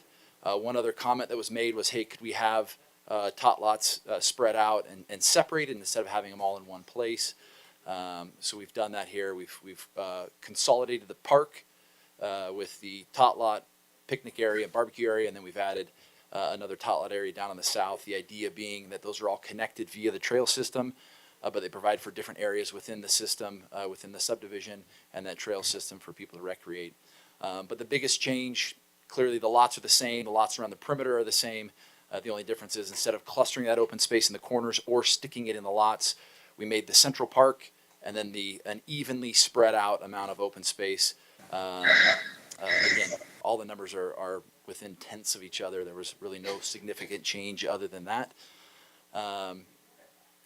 The last thing that came up, there was a couple neighborhood meetings that were held even as recently as this week, and at one that was held last week, it was asked about the driveway length. I know that was a topic of conversation last time, and we were asked if we could accommodate 20-foot driveways. The MDP has always stated that it was 18-foot driveways. We have actually always designed the site for 20-foot driveways, but have left the language in the MDP at 18 feet to accommodate for wiggle room as we go through engineering. As everyone knows, you go through, there's always minor tweaks and changes and things that get adjusted, and so we left that language in there. We were asked if we were willing this week to adjust that to 20 feet to make the minimum setback on the front of all these homes 20 feet, being that that was already designed into the plan.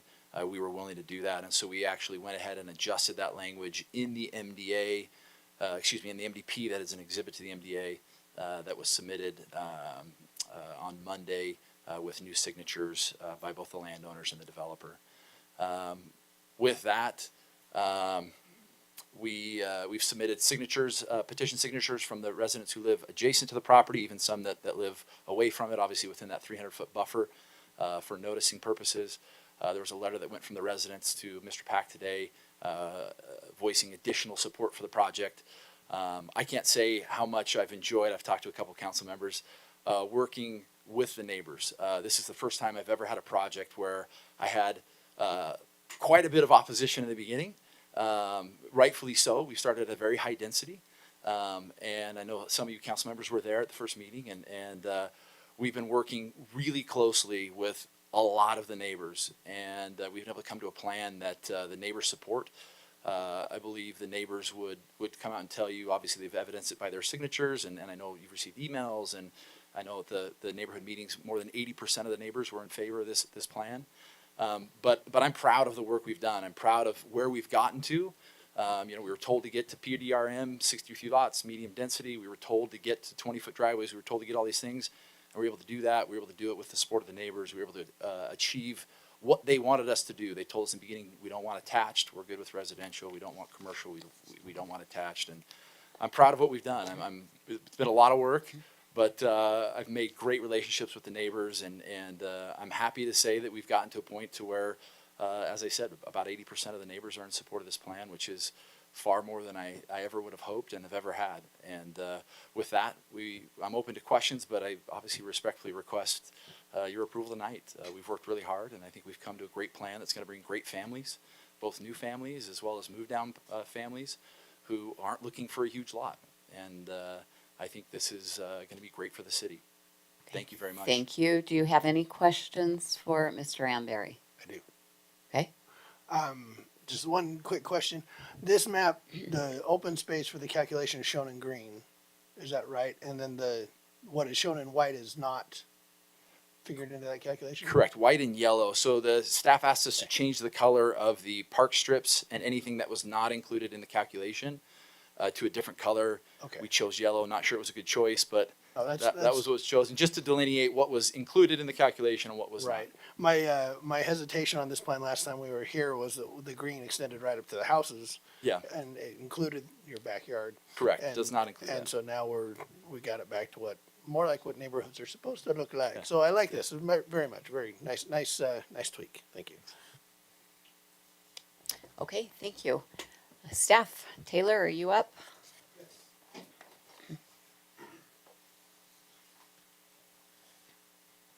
Thank you, Chair and Council. Yeah, we've been working on this for a while. I know you've looked at it probably more times than you'd like to, and we've spent a lot of time in the last month and a half, 2 months on this. And so really I'm just here to answer any questions you might have about the process. If there's anything you want me to go over, I'm happy to do so now. Okay, are there any questions for Taylor? Seeing none, thank you very much. I appreciate it. Is there any comments or discussion? Councilmember McConaughey.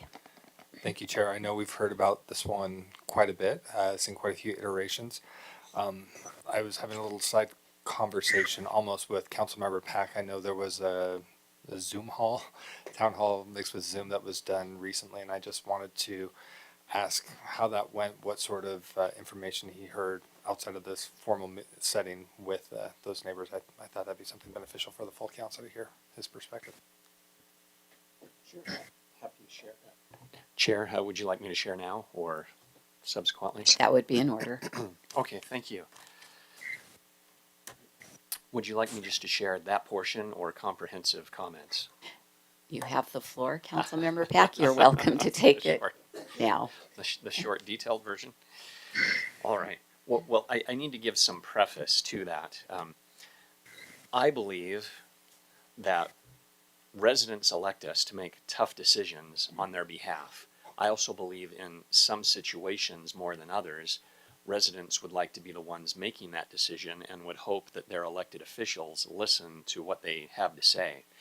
So I would hope at the end of the night, with the vote that I give, that no matter if it's the way that you wish it would be, that I don't know what more you could want in someone that is elected to represent you other than to listen to you and go with the majority of what residents want. If you look at an election, like 55% to 45% is a landslide.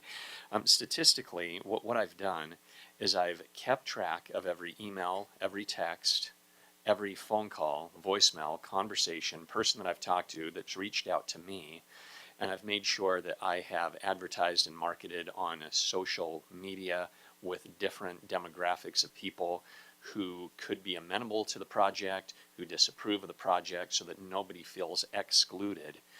So I've tracked the council comments, voicemail, and emails. I've given people my personal text, phone number, emails, and I can't believe it, but I just checked my voicemail and my text and my email, and the boxes are all actually empty right now, which is the first time for a week. Every time that this comes up, I take Monday and Tuesday off because this happens to be in the 4th district, which for definitely for students that are here, the way our city government works at the legislative level is the 7 of us we work in synergy, but we represent different areas. 4 of us represent a district, which is a certain section of the city, and then 3 are at large that represent the entire city, and this happens to be in the 4th district that I represent. So what I also did was I tried the best that I could to find out the location of people and where they resided to give deference to those who reside in the 4th district, since those are the people I represent. So every call was returned, every text returned. I've spoken with many residents, the owners, the developer, and I want everyone to know that I'm not beholden to anyone, and I tried to be as neutral as possible and simply listen to not lead someone on to a certain conclusion. To that extent, I offered 3 town hall meetings at different days, different times, different locations, in person, over the internet via Zoom. And the statistics were quite compelling. If you look at the history of this, when it started to be high density, now it's considered medium density. Some of the residents' feedback was, please don't let this be high density. So as I tried to follow up, I was wondering, is that in favor of the project? Is that not in favor? Because this is not going to be high density if this goes through. Others were saying, well, I'm concerned about water, which is definitely understandable with utilities. But what I definitely tried to focus on was whether people were in favor of the proposed application or not. I've mentioned to people before, and I just think that it bears relevance in saying again, that I walk this area on a daily basis and drive by it on a daily basis as well. I've been on community council and the PTA president at the elementary school. My mom lives in the neighborhood right across the street, right by this development. She attends the church that this proposed development is up against. So I'm really invested in wanting to understand what's going to happen. I've been here 25 years and I've always wondered what's going to happen with this. So the findings from all of these phone calls, texts, emails, town hall meetings is that approximately 87.5% of the people who have contacted me and who I've tried to contact of differing opinions are in favor of the proposed development, and that rises to 95% when they're not necessarily in favor of the development, but they'd rather have this than risk the chance of it going commercial. It's tough to have your cake and eat it too, even when I spoke with people who didn't think this is perfect. And is this perfect? Well, it's hard to say. You know, can we always do better?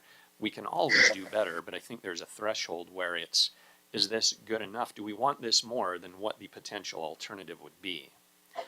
And so I feel that to be genuine in transparency, in making sure that I'm consistent with what I've said, in that I will listen to residents and vote the way that they want this to be, though that's the way that it is. Are there certain issues that we've talked about and that we might continue to talk about tonight? Yes, like driveway length or elevation, the grading. Well, I served on Planning Commission for 6 years, and I too said, well, let's not necessarily do developments that don't have a long enough driveway to park a Ford F-150 or a long enough truck. But I've got to look at the comprehensive package, not just an isolated idea, because if you're not comprehensive enough, then again, you might be missing the forest for the trees and not considering the pros and cons of the entire issue. So thank you for inquiring. Thank you, Chair.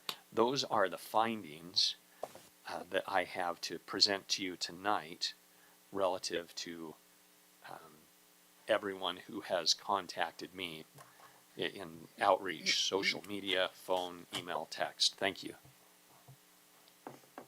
Is there anyone else that wishes to speak to this item?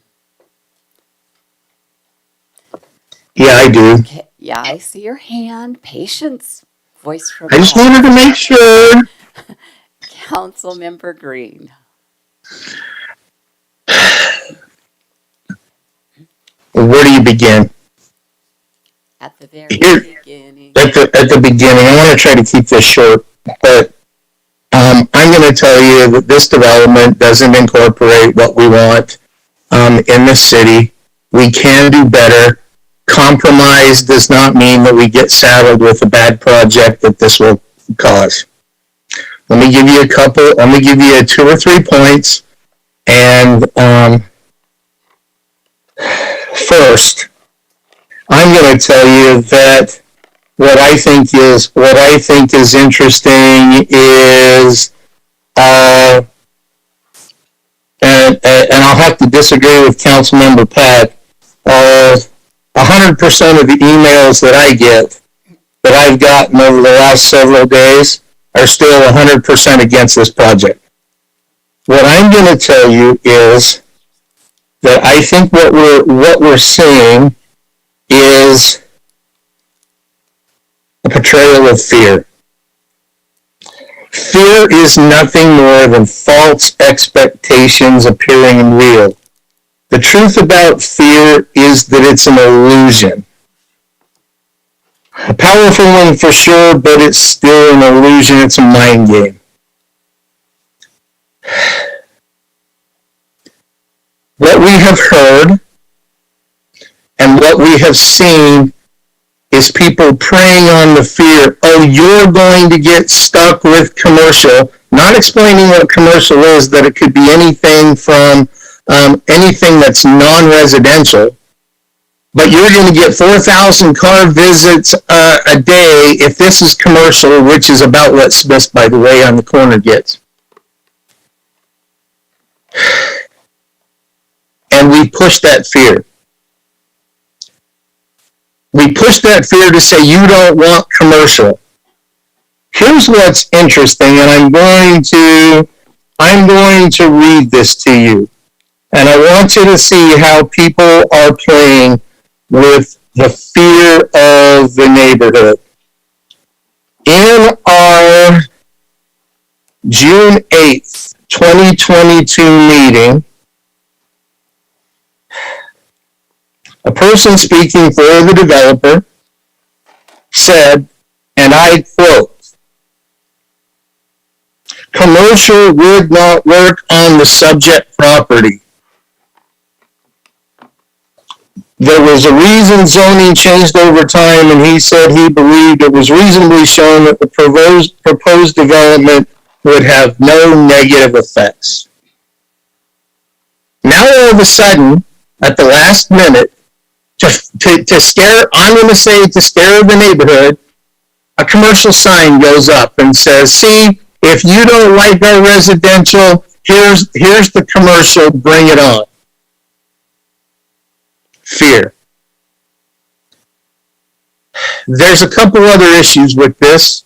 I still believe that the master development agreement and the master development plan are way too ambiguous.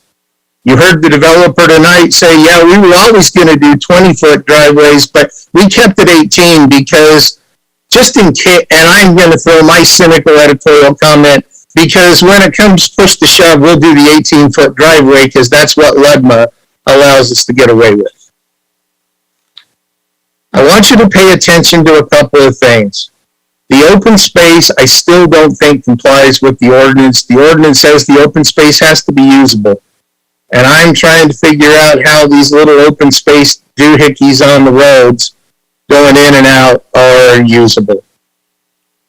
The other interesting thing about the master plan, the master development plan and the master development agreement is that it specifically refers to a city ordinance that says, yes, we will, when we get to the phase area plan or the subdivision plan, we will put the 10-foot wide space that we need along 90th South.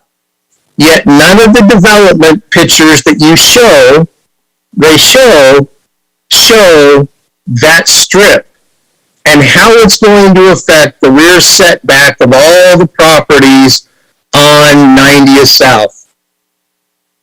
It doesn't do it. And there's going to be some serious conflicts, and when there's a conflict, developer's always going to win in the conflict with the ambiguity under LUDMA. The other issue, and I've got two other issues. The other issue is the elevations for this property. And I'm going to specifically mention that the engineering report says, at the end, they say, we do not anticipate at the present time using the lift station. That means, I want you to read that in ambiguity terms.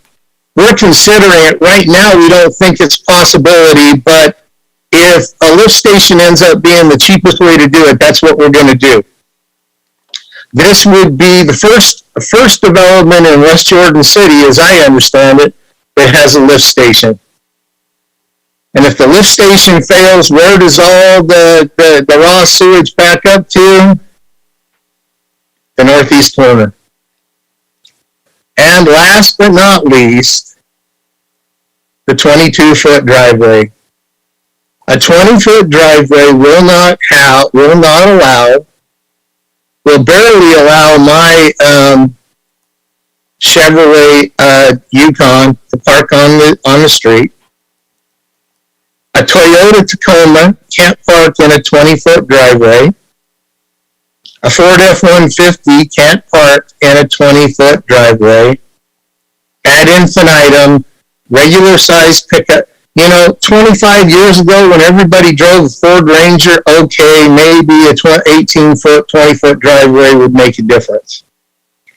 22-foot driveway has been the standard in this city, and what happens at the last minute? Developer thinks that I'm going to be cynical and I'm going to be mean, and if this hurts feelings, I'm sorry, but at the last minute, I got to convince a couple more people to vote for this, so I'm changing things. After being told over and over again, fix the packet, turn it in right, and it still can't be turned in right. What's in this packet that we can't get right? I'm just telling you that with 20-foot driveways, everybody, that you're going to have people who are parking in the driveway, and they're going to have a 21-foot truck, and now little kids who are riding their three-wheelers, their little trikes, their bikes down, now they have to dodge the trucks and the truck hitches. The people the elderly people that walk down this sidewalk have to deal with that. It destroys the walkability of the neighborhood, and I'm telling you that we have neighborhood after neighborhood in this city that when we don't look at 22-foot driveways, it creates a mess, and this neighborhood will be the same. So because of the setbacks, because of the 10-foot strip that we don't see adjusted for, the open space, this adversely affects, there's a reason why these are supposed to be done at greater acreage.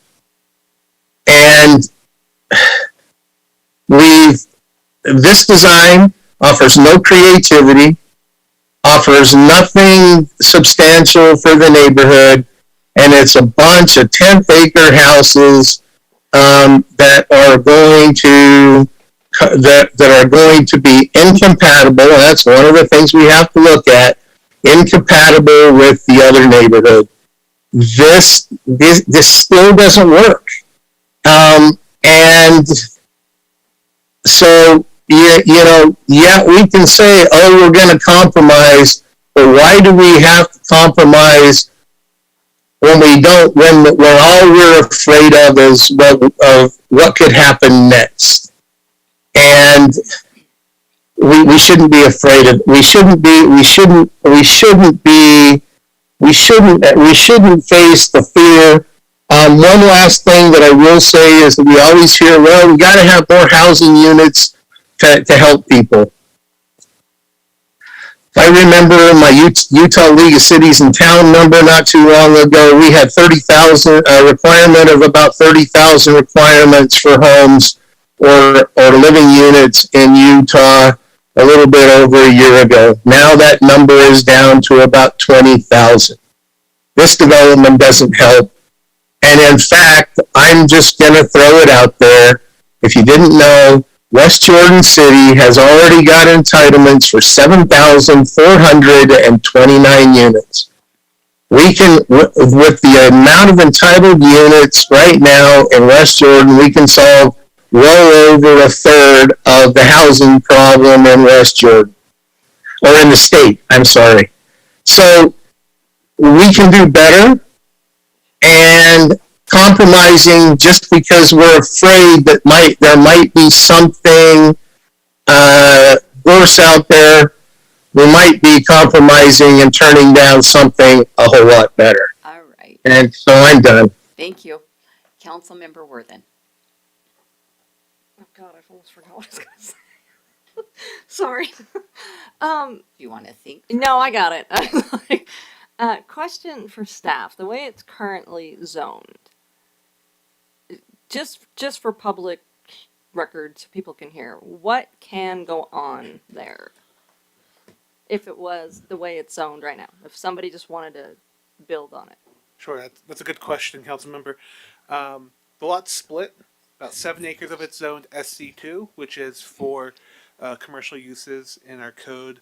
Those would be things such as small convenience, grocery, variety stores, bakeries, professional service shops, restaurants, self-service laundry, barber and beauty shops. The list kind of goes on from there. Among that list is a number of uses. It's probably 30 or 40 long. The remainder of the lot, which is about 4.6 acres, is zoned R110, so that's residential 10,000 square foot minimum lots. If we look about a third of that going towards road, you're looking at about 14 dwelling units, 13 to 14 dwelling units. So about 7 acres of commercial and 14 dwelling units are what the current zoning allows for. Taylor, using the map that's up there, can you kind of give us an idea of how it's divided up? Yeah, I can actually show you exactly how it is. So here we see everything in red is the SC2 zone, that's the commercial, and the yellow portion inside that box would be the residential portion for the 10,000 square foot lots. Thank you.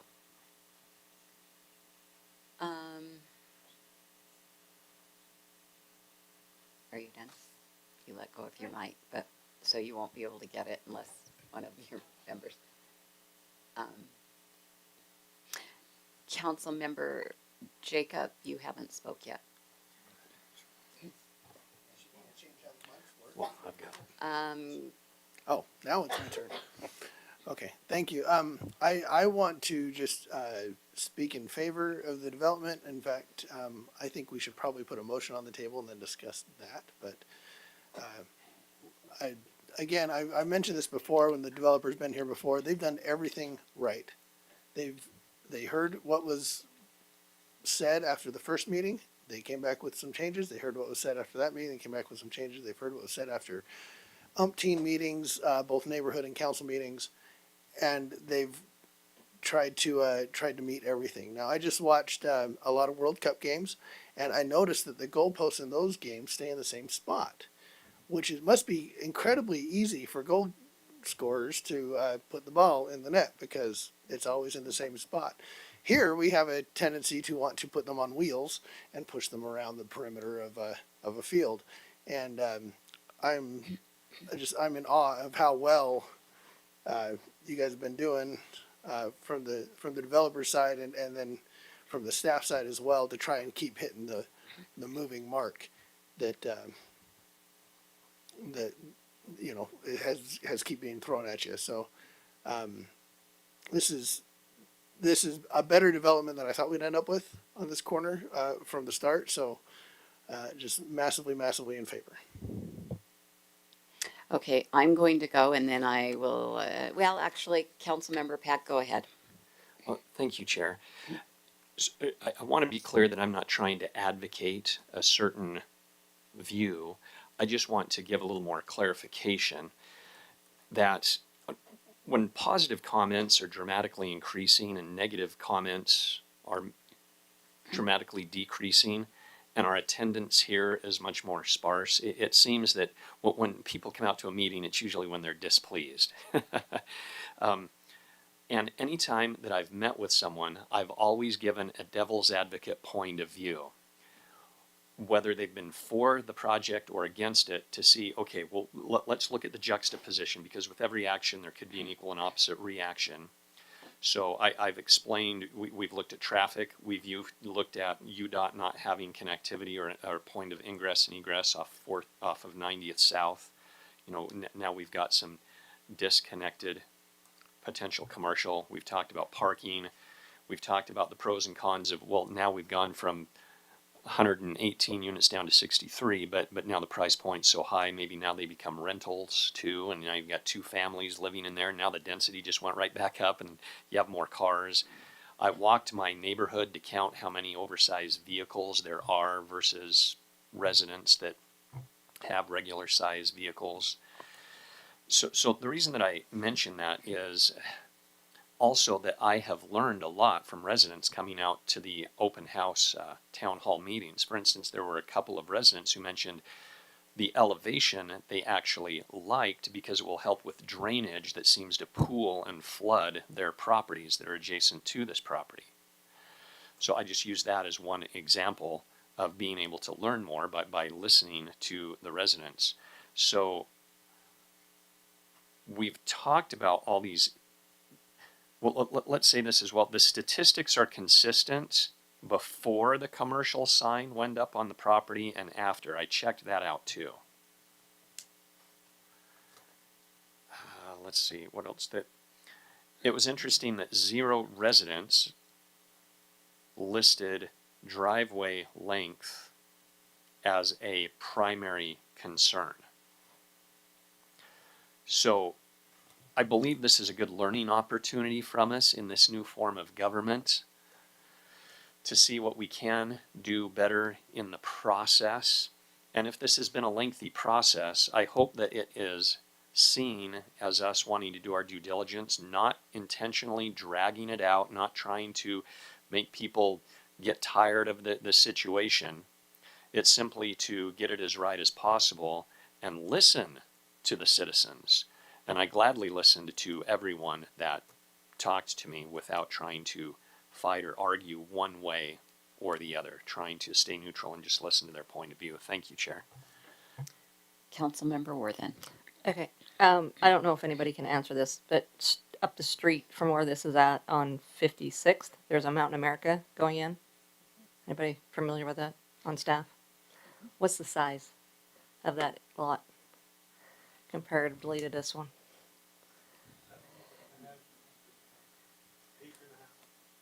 Oh, it's only an acre and a half? Yeah, acre and a half. Let's see. Versus 7 acres of what could go on that lot. So when you say small grocery, you're not talking a Smith's. You're talking Yeah, to be fair, I don't think the small grocery is likely there, but that is one of the uses that would be allowed by the zoning. Permitted use. Just because something's allowed one doesn't of, mean one of the it's- things that has been the issue that people that I've talked to is, one of the points that Calvin brought up is they're concerned of a big grocery store. I'm like, well, no, you can't, they can't put that there. So that's why I wanted to be able to ask this on the record where people could hear this and listen back and go, what could actually go there that would fit and make sense? Yeah, I think uses that you could see there, fast food restaurants, probably likely. Although there's no access onto 90th, so I don't know how that works out. I'm not a real estate guy or commercial guy. Potentially could do a car wash. Uses of that nature could potentially go in there again. I don't know how likely that is. You'd have to talk to a real estate agent if they would be able to get access there without having access onto 90th, but those would be uses that have gone on similar sized lots in the city and other cities as well. While you're there, if I may follow up with that question, a resident came and spoke tonight and asked about a care center. Would that be a permitted use currently? I'd have to check. I don't know off the top of my head if that's one of the Anyone uses in that else, zone. like back row people, know? Care center, is that yes? Zoning would have to change. Okay, thank you. Thank you. All right. I typically, when I know that I need to stay on task, I type it out. Today I was silly and didn't remember to increase the font size. And when you're in high school, it doesn't matter, but when you're not, it does. My thoughts on the proposal known as Welby West. First, I want to thank all that have spent countless hours on this project, from the developer and his team that even had held a few different neighborhood meetings, to staff and council that have expended numerous hours. And mostly, I want to thank the residents for their patience and their continued involvement. I read and strive to respond to every email that I receive. For this project, in the latest round of emails I received when this letter was composed, were 100% opposed. And I can tell you that as tonight, sitting here, we got another one that was opposed, and a gentleman came and he was opposed. So our statistics between myself and Councilmember Pack are a little bit different. And that could be those that are reaching out to each of us, right? Also, prior to tonight, it was around 75 to 80% that wrote to me or contacted me in opposition. And some of those would say, as it's kind of been alluded to, well, I don't love it, but I'm worried about what else might be, so I'm going to say yes to this.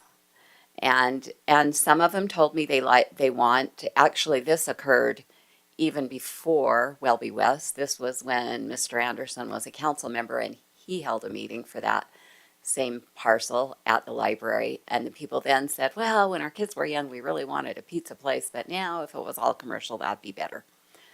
So the commercial part is mixed. Some people think it would be good. Some people think it wouldn't. Whether it's really viable or not is, kind of an interesting thing. I'm told that commercial isn't viable around here for many people, yet I see it going up in other cities. So there is that. Here's where I stand. In the first land use meeting, I felt we suggested, and ironically this was brought up in our prior meeting, our committee of the whole, that things should go to land use. Well, it did come to land use. And we suggested that the homes bordering the existing homes be comparable and not have 3 homes to every 1 home there. And as you look at this, not the current map that's up, but the one that showed the existing homes, there's more than 1 home for each home there.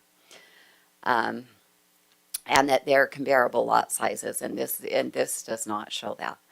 I've been concerned about sewer and stormwater. I am not convinced that the MDA protects the city in these areas, and worry that some homes could be a little taller or a lot taller than the existing homeowners. Next, I've expressed concern over driveway lengths on several occasions. My concern as a community is not safe with multiple vehicles overhanging onto sidewalks. I understand that I saw an email that came. It was referencing that the developer and his team, along with staff, had submitted a substitute or updated the packet. I had scheduled to be out of state and hence read the materials prior to leaving. When the email came about the update, I was on my way to the airport to catch a flight home to be here for a council meeting, much to my grandchildren's dismay and tears. Today, my schedule was very tight. The only item I added was this written statement, as that is all the time I had available. I, as well as other council members, have shared on different occasions that we just don't have capacity for these last-minute changes. We each have other obligations, and council service is part-time. So tonight, I will be voting based on the facts as I understand them. Even if some of the numbers were changed to 20 versus 18, I am not sure everything has been corrected, such as when it states 2 to 3 car garages will be built, but it shows no homes with 3 car garages, and I don't know how you do a 3 car garage with a 2 car driveway. I don't know how with this plan, if he says it had 20 foot in, okay, that makes me nervous still, because if they weren't all planned for 20 feet and now we're raising it to 20 feet, I'm concerned where you get that extra land and keep your garages flush or behind the front door. I wish that at the time the packet was submitted for this meeting, it had consistent data, but it did not. So tonight, for me, based on what residents have reached out and shared, I agree with them that this proposal is not a positive for the area. And my job, as I see it, is to listen to the residents and choose the best choice for our city. Our code reads 13-5C-1, purpose and intent. A planned residential development zone. The purpose of the planned residential development zone is to encourage imaginative, creative, and efficient utilization of land. I believe code also states somewhere to the effect, but I didn't have time to find it, of if we are granting an exception to the 20-acre minimum, it can't be detrimental to the surrounding community. Many have stated that they feel it is not a good fit for their neighborhood. They feel it is a detriment. It has been stated many times about the need for housing, so let me add, exact same statistic already shared, 7,429 entitled units and 1,891 permits have been issued this past year, 249 commercial. I want people to have shelters, and we welcome growth in our city. I just want it to be positive growth where future and current residents are happy with the result.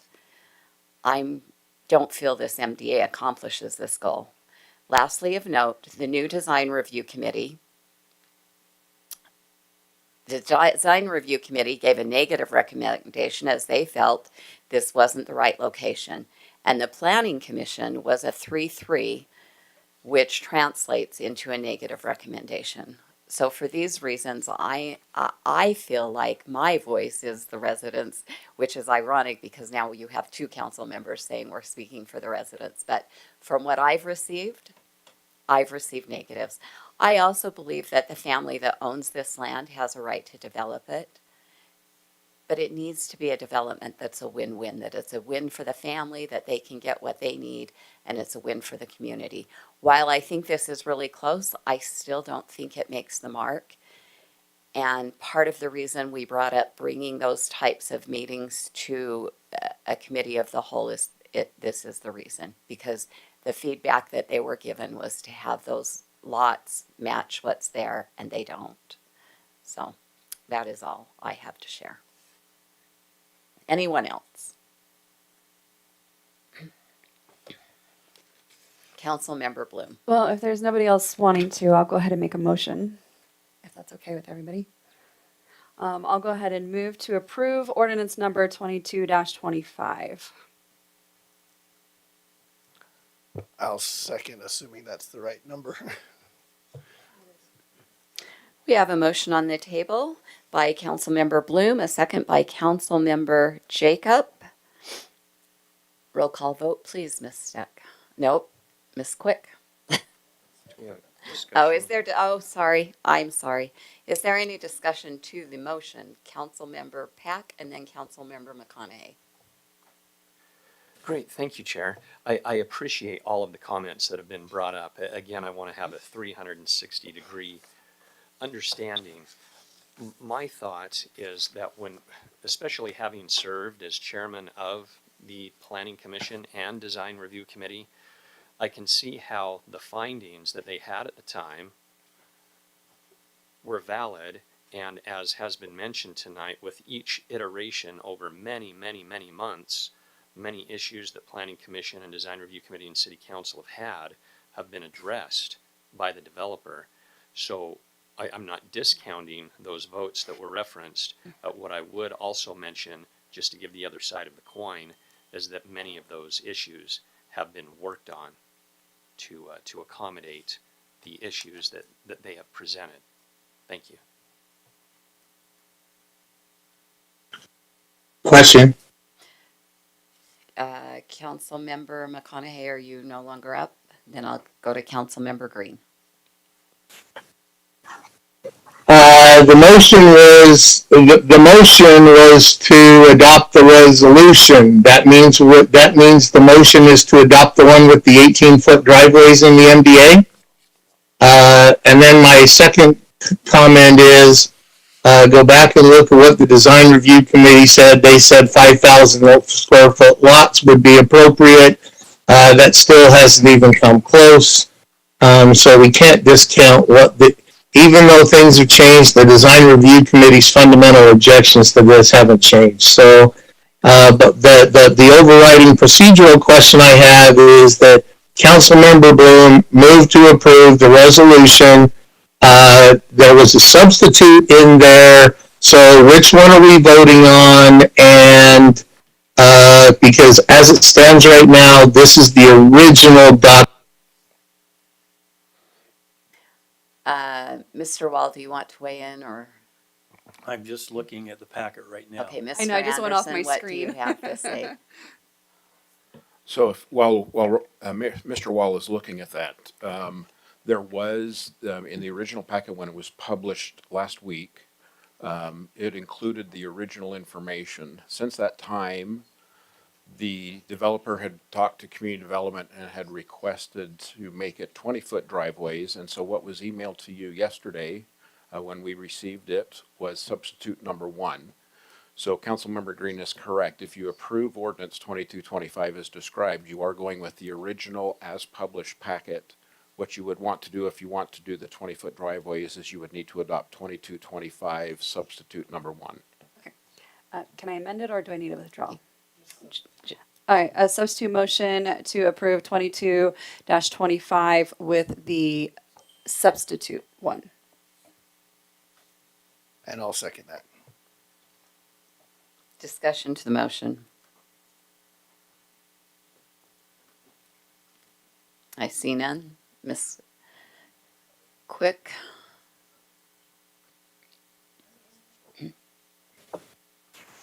Okay, so point of clarity, please. Ordinance number 2225 is all we're acting on right now. We're not acting on ordinance 2226 as well? That is correct. You have to adopt the MDA first, and then you can adopt the second one. Okay. And I'm just going to update this then. And Council Chair, just for the record, Mr.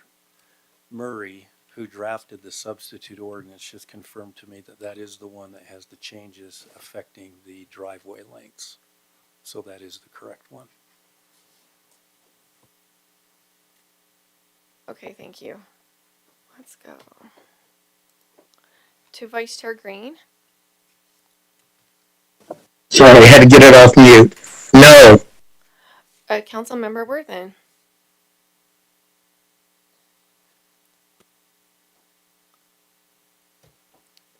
No. Councilmember Bloom. Yes. Councilmember Jacob. Yes. Chair Whitelock. No. Councilmember McConaughey. Aye. And Councilmember Pack. Yes. I show the motion passes 4-3.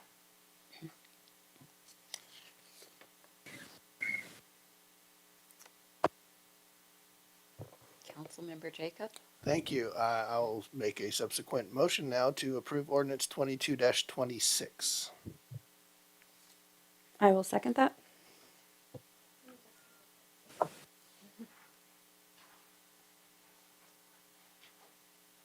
Is there any discussion to this motion?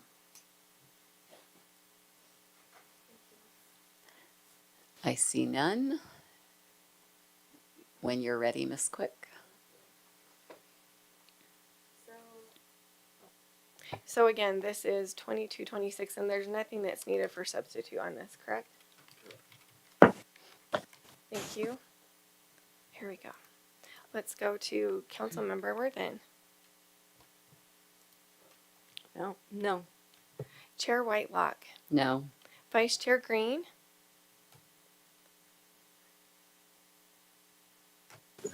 Oops, sorry. Am I still muted? No. No. Councilmember McConaughey. Aye. Councilmember Pack. Yes. Councilmember Jacob. Yes. And Councilmember Bloom. Yes. I show the motion passes 4-3. Thank you. Next up on our agenda is resolution number 22-063, authorizing the mayor to sign an interlocal cooperation agreement with Salt Lake County USDA to participate in the USDA wildlife program. Is there any staff that wishes, Mr. Etchell?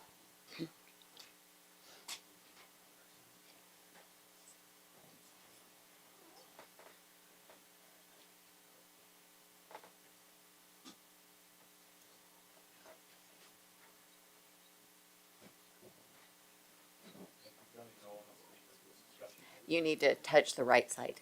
There you go. Yes. All right. Thank you, Chair and Council. Appreciate the time to be able to discuss this program this evening for a few minutes. Chair Whitelock, you illustrated very well the reason for this discussion tonight, because Animal Services does check out traps for the use of trapping cats for the trap neuter return program. And there are times that skunks and raccoons will go in those traps. But also over the last year, we've seen a significant increase in the number of complaints of skunks and raccoons within our city. And that's even captured some media attention, especially on the west side of the city. And because skunks and raccoons are considered wildlife, they don't fall under the scope of Western Animal Services jurisdiction. The state of Utah used to oversee nuisance skunks and raccoons.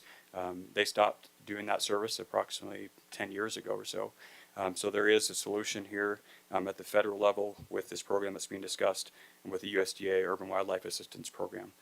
And they do continue providing that service for residents of removing and euthanizing skunks and raccoons that are properly trapped in humane traps on properties of residential dwellings and also businesses. And the wildlife program will not contract directly with individual cities, but they will with counties, and that's the reason that this is a contract through Salt Lake County. And as the contract stands, if this is signed at this time, the services would begin on Tuesday following the holidays, so January 2nd. And at that point, residents will be able to contact Urban Wildlife through their phone number to receive services through their agency. The following cities use this, and we're hoping that West Jordan can be added to this list, but currently Bluffdale, Cottonwood Heights, Draper, Holiday, Midvale, Mill Creek, Murray, and Salt Lake City use the services, in addition to the following townships of Magna, Kearns, Immigration Canyon, Copperton, and White City. If this is in place, then we would simply be able to place this phone number on our website. Dispatch could provide a phone number for the Urban Wildlife Program to residents, and our staff members could provide that so the residents get the help that they need with these nuisance wildlife animals. So we are recommending this program go forward. We feel that the residents will be greatly served by it. For those that have problems with it now, but also those residents who may have problems in the future, they'll be appreciative there's a program in place when those problems arise. And I'm here for any questions you may have regarding the contract or the program anyway. Councilmember McConaughey. Thank you, Chair. That was impressively quick. Like from the last time we spoke to having this ready to go to being up there saying, yeah, if you guys approve this, we can start on Tuesday. I don't want the council to take up any longer than we need to and delay this any further since you're already running full steam ahead. So I haven't seen anyone else's light come up. Therefore, I will offer a motion to approve resolution 22-06. Can I just ask a question, because it's really not to the Okay. motion first, and then I'd Okay. love your motion. In the form, it says that residents will need to fill out this form. I think it says WS Form 12C that needs to be filled out. Where are residents going to get that form, and how will they know to get that form? It will be available through them. I will find that out prior to January 2nd and make sure the residents know that, and we put that information on the website. I don't have the direct answer for It that would right be now. great if that could be something they could print off the website. Yes. So, So, we'll make that a priority. all right, now a motion would be All right. perfect. And that motion would be to approve resolution 22-063. I'll second. We have a motion on the table to approve Resolution 22-063 by Councilmember McConaughey, a second by Councilmember Worthen. Ms. Quick, a vote, please. Chair Whitelock, Yes. Councilmember McConaughey, Aye. Councilmember Worthen, Yes. Councilmember Pack, Yes. Councilmember Jacob, Yes. Councilmember Bloom, Yes. and Vice Chair Green. Yes. Thank you. That motion passes 7-0. Thank you. Next up is Council Office Report, Mr. Anderson. Thank you. The only couple things that I have, I was working to get this into a council office report email to you, but I got tied up with some substitute work in preparation for this meeting. The city did receive a letter of discrepancy on the street name change with New Bingham Highway to Copper Hills Parkway. We received that letter on December 5th. In response to action by the city council, we responded with a letter of explanation back to the county. We coordinated with Copper Hills High School, the county streets addressing people that control the street lights on the major intersections, and our own city to have signs made. And so on January 5th, I will send an invitation to you and an email that explains all of this. But on January 5th at 10 a.m. at the corner of what is now Copper Hills Parkway and Grizzly Way, there will be a event as the county hangs the new name signs at that intersection, and then they will start there, and the Madrigals, I think, are singing. The marching band's going to play. With all of that, have you scheduled 50-degree or above weather as well? Well, we're hoping it's not snowing, but Oh, snow would be perfect if it was 50 or 60, The- like on Hallmark. so it's January 5th. Yeah, January 5th at 10 a.m. at the corner of Copper Hills Parkway and Grizzly Way there by Copper Hills High School. Outside of that, that is really all I've got for tonight. Thank you. City Council turn, Councilmember Pack. Oh, thank you. Yes, I'm just asking a question of Office Director Oh, Anderson. these are reports and remarks. Sorry. Go ahead. I'm just teasing you. Oh, okay. Sorry. Want to make sure. So I've been in contact with Sterling Hunt, who is the Vice Principal over Community Council at Copper Hills High, and also Stephanie Southworth, who is the chair. I serve on the council too, and there seems like there's a big question as to who's actually in charge of this event, so that everybody doesn't think that someone else is kind of doing it and coming up with the agenda. So they have the band, they have the madrigals, but is there going to be a podium? Is there going to be sound system? Who's actually welcoming? Is it the mayor's office? Is it city council? Is it the school district? Is it the school? Is it community council? Do we know like who's doing what?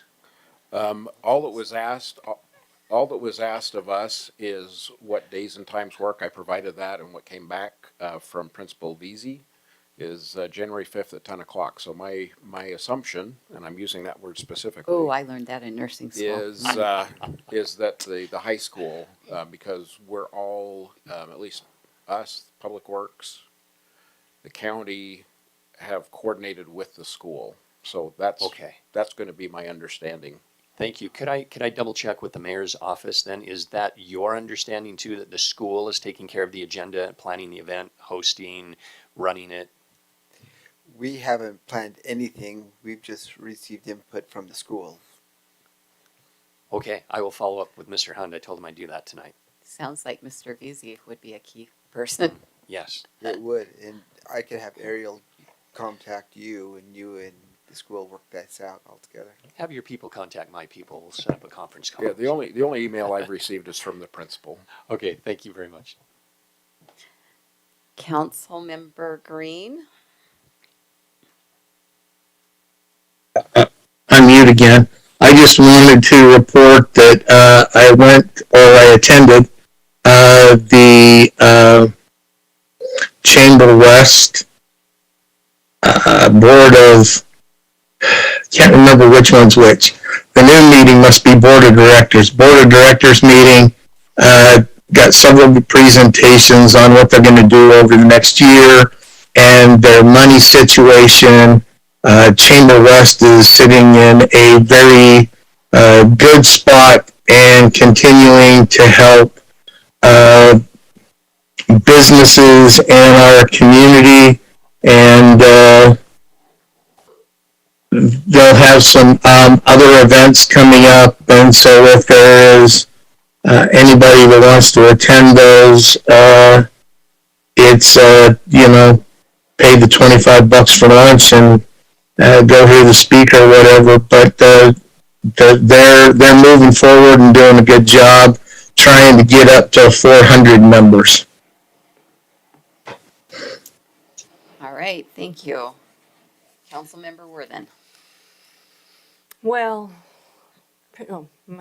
over this last month, I got to miss all the snow between the 11th and whatever it was. I don't really care because I was in Florida doing 6 amusement parks in 3 days. I don't recommend it, but I did it. And then took a 7-day Bahama cruise. So it is really nice where I was. So I'm happy I missed the snow. But I did want to give final shout out of the year to Rob Wall. I don't think I've even given you one over the last 3 years, but you definitely have deserved it. Thank you again for your service. Thank you again for, just being you. I mean, you're fantastic, and we've really enjoyed working with you. So thank you. Councilmember Jacob. Thank you. I wanted to give my shout out, not that I generally do that, but I'm inspired, to the snow clearing crews. That storm was a 4 or 5 day snowstorm. We don't get 4 to 5 day snowstorms. Typically they're in and out and they're done, and then we have an inversion. So kudos to the snowplow crew. I see Brian's already left, but well done. Our streets were, as I traveled throughout the valley those days, our streets were consistently the most clear. I didn't hear any. I usually hear a handful of complaints at any given storm. How come you never plow my street? How come whatever? Obviously, the road I drove on today was not plowed yet, so obviously our snow crews do nothing. That's the one I hear the most. That's always fun. But I didn't hear any this time. A couple of neighbors whining that their neighbors didn't have their cars off the street, so their street could get plowed better. But that's going to be every time.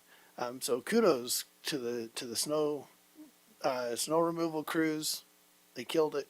It was awesome. And then just Merry Christmas, everybody. Won't see you again till after the holidays. So Merry Christmas, safe New Year, and that kind of stuff. All right, thank you.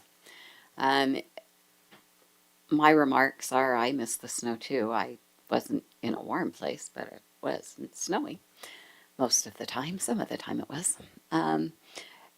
Really what I want to do just quickly is thank you for the opportunity that I've had to be the chair. It's been an interesting time to be the chair where we had all new stuff to deal with in this room, and sometimes it's gone well and sometimes it hasn't. I appreciate your patience, and I appreciate serving with each of you. Even though we don't always agree, I can still appreciate the work that you do. So thank you, and thank you to all of the staff for all that they do. Sometimes I might not appreciate it as much, but overall, I really do appreciate, and I feel strongly that our city has great employees We have great residents. We have a great city. And it takes all of us. So thank you for everyone for being your part. And with that, I will look for one final motion. Okay, then I'll give it. I move that we adjourn. Second. Have a motion by me, a second by Vice Chair Green. All in favor? Aye. Any Aye. opposed? Seeing none, that motion passes. We are adjourned.